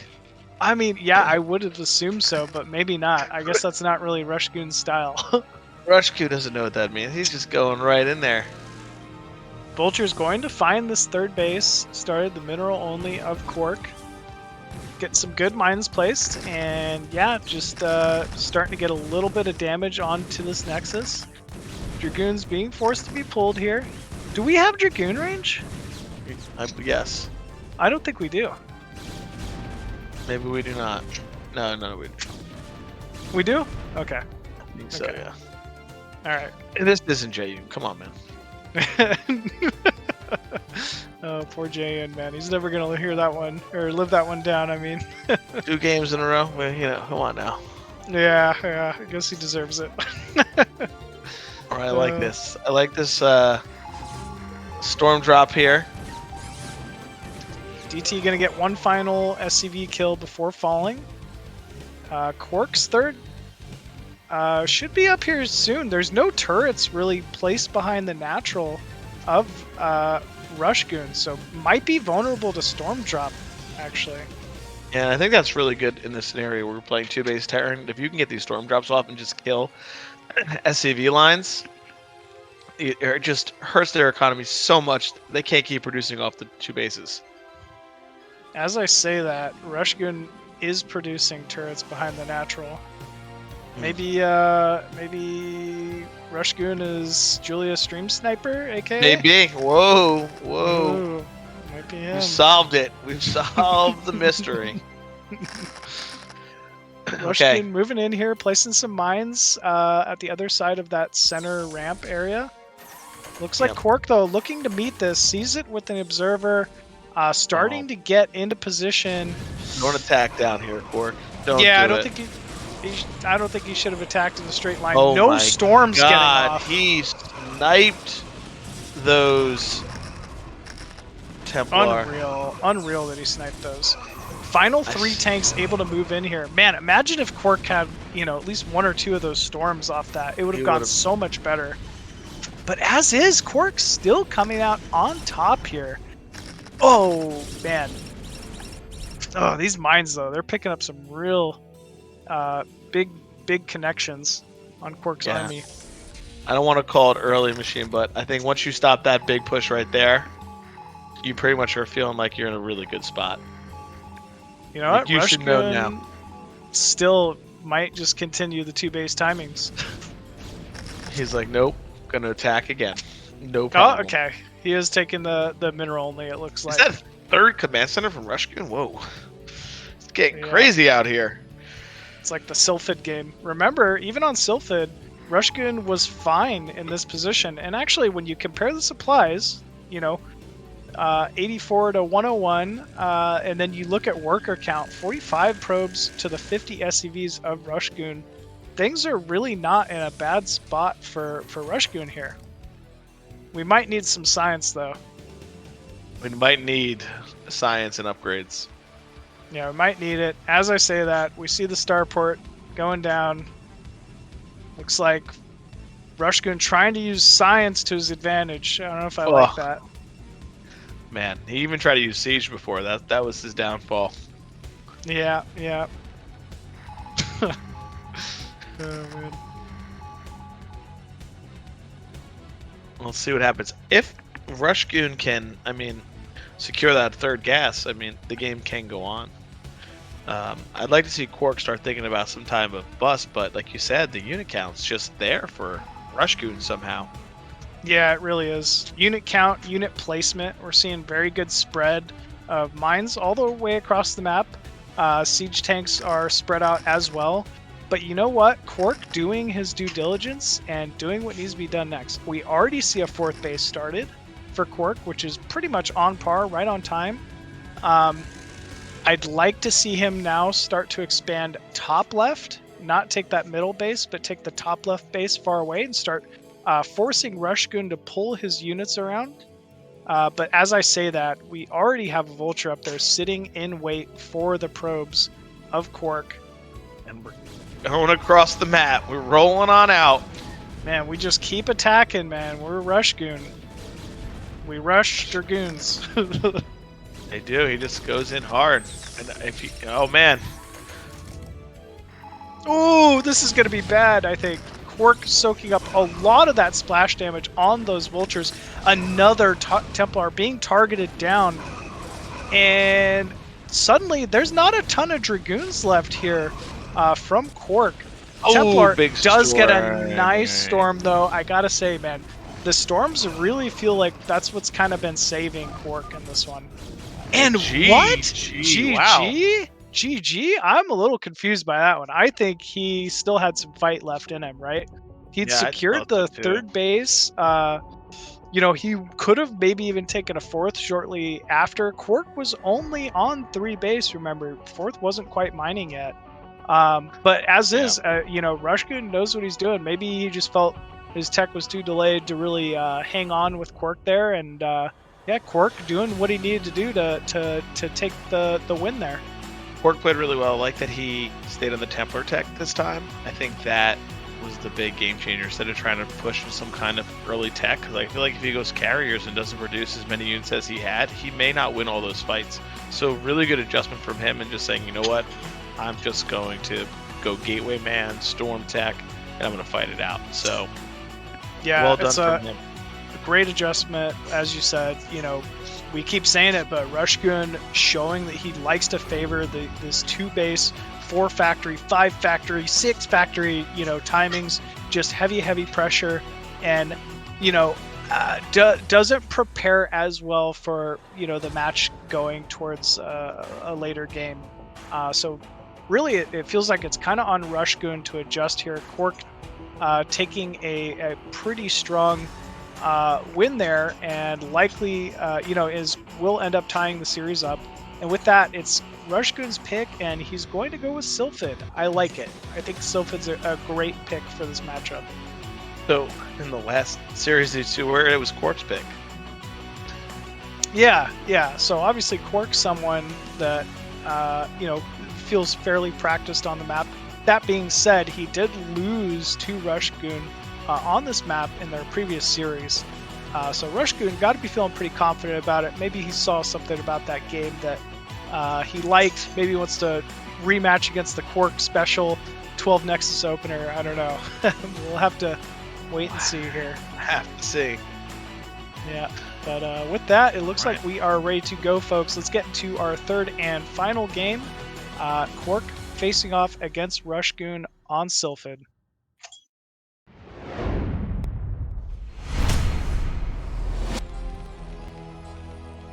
And spawning 12 o'clock of Sylphid as the Red Terran from China, it is RushGoon.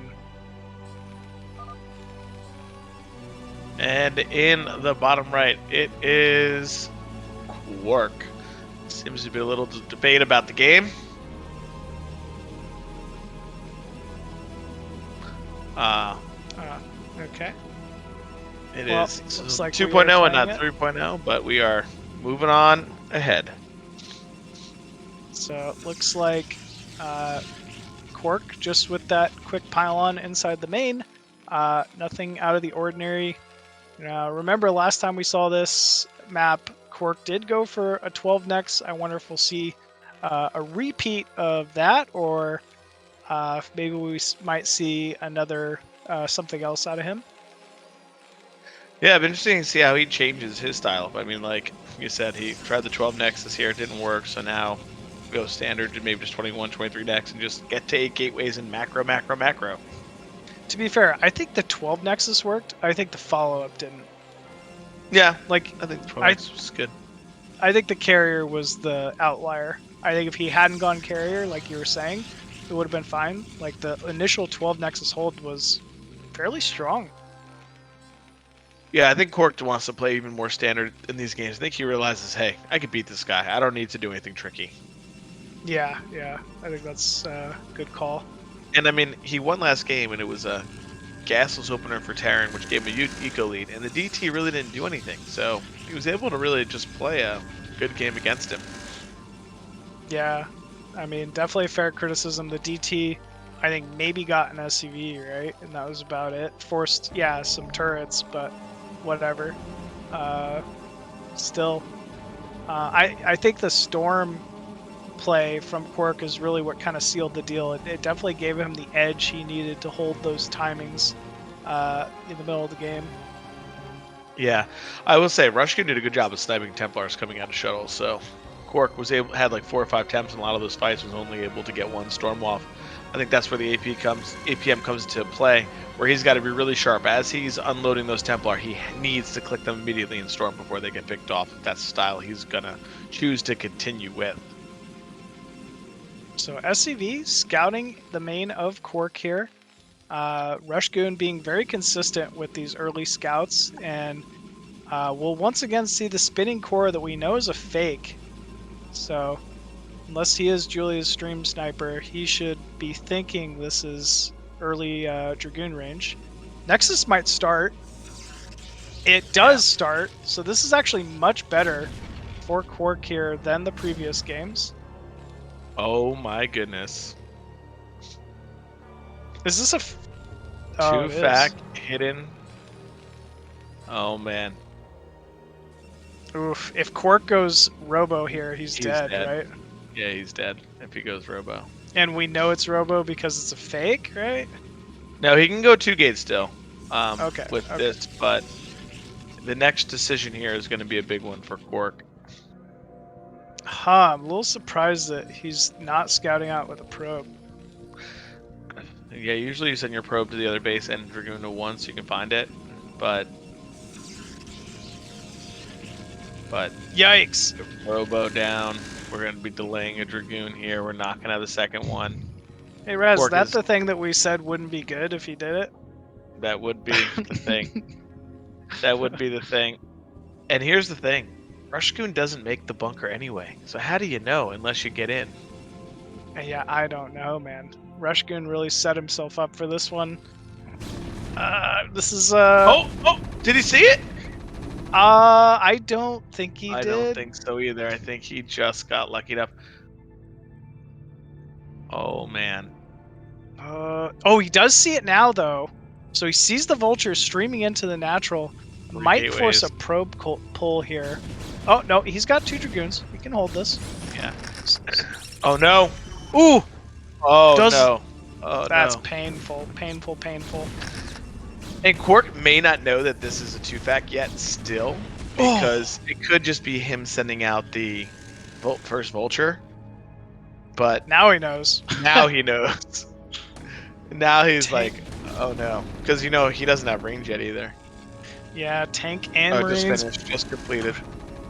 I mean, KwarK almost needs to just give up the natural, right? There's just no chance of pushing out here and being able to hold this.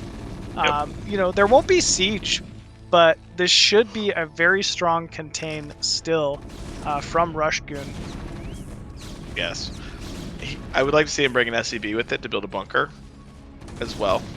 So when you do get siege, build a bunker a little bit layered back, a couple tiles away from the entrance, so only goons that come in the entrance can hit it. That way, they have to funnel through.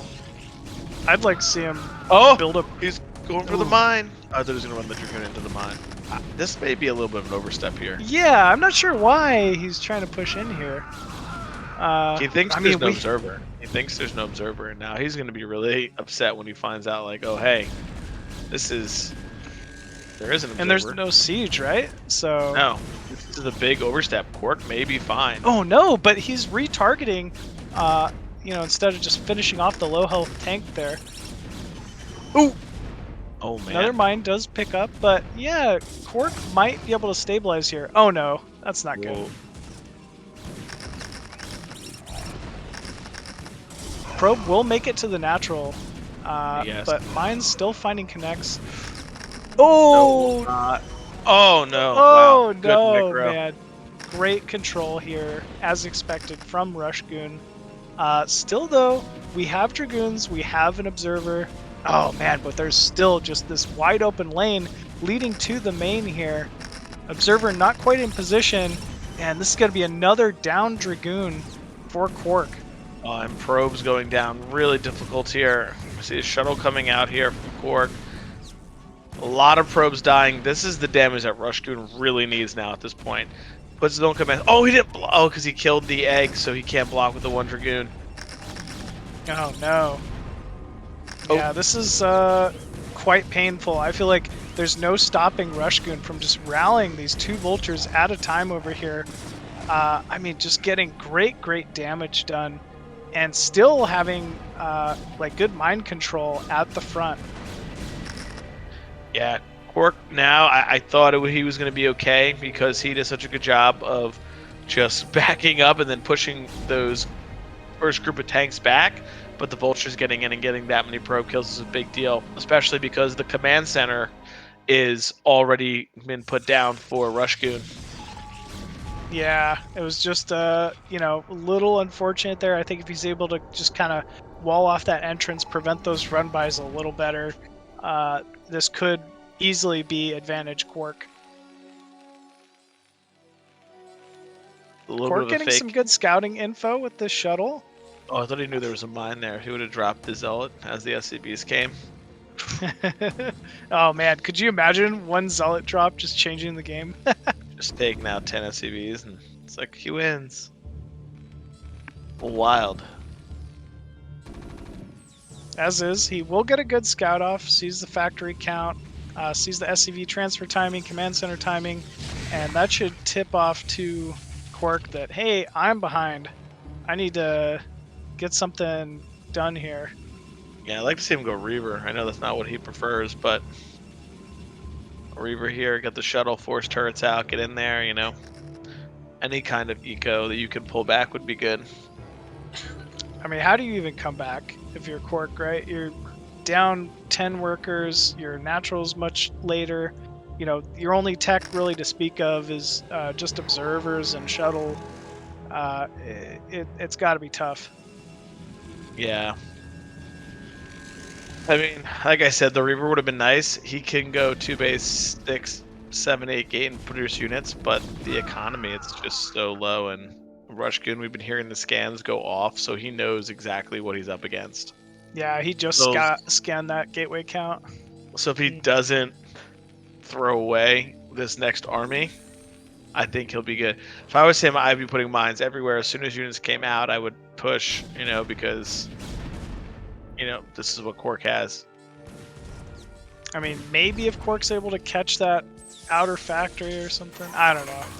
Even then, that's... Well, maybe you stack all of your tanks and then they blow up On a mine. Zealot drop on a mine. That'd be Yeah. amazing if it was on a mine, but then I think he killed the mines. That makes me sad. One can hope. But yeah, this is quite the setup here for RushGoon. There's not really an opening for KwarK to get significant damage done. So I think we see unit production has started again. Oh, he's scanning the units.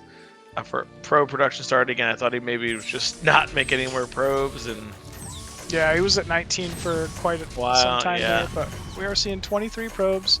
But RushGoon's decided, all right, I think he's building probes now. Time to go unbuild probes. Oh no, these Dragoons are trapped. Yeah. Oh, he didn't lay mines behind him. Okay. KwarK, do not run into those mines. Don't do it, KwarK. Don't do it, man. And don't bring it back to the rest of the group. Big splash damage done there as well, and it looks like it's just too much Terran here. 30 supply lead going into this engagement.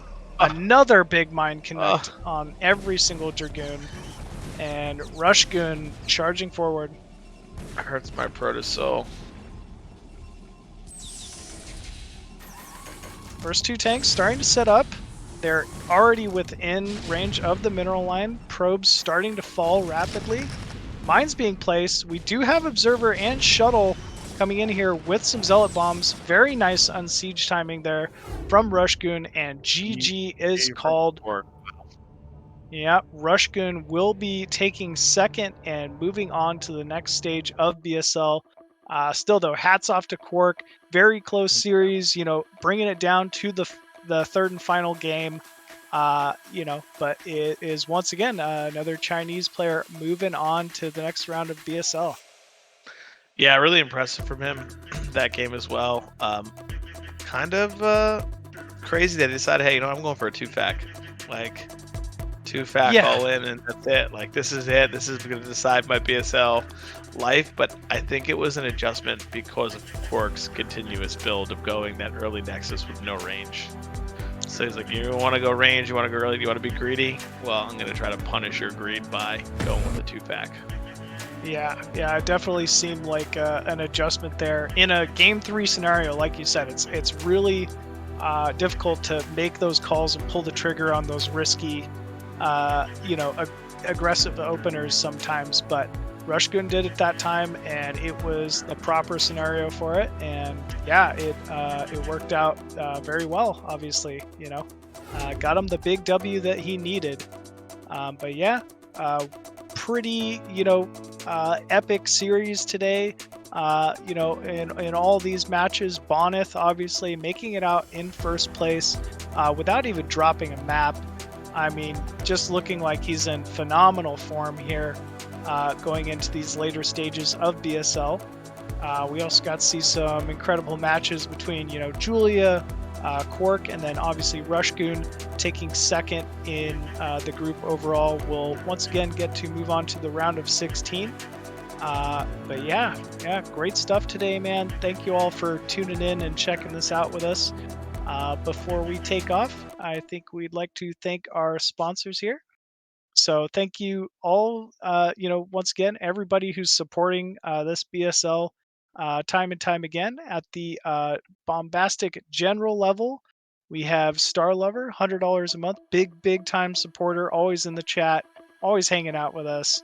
At the Bombastic Colonel level, $50 a month, we have Striker, Believe in Zero, My Fleeting Dream, Rev, and I can't quite make out that last name.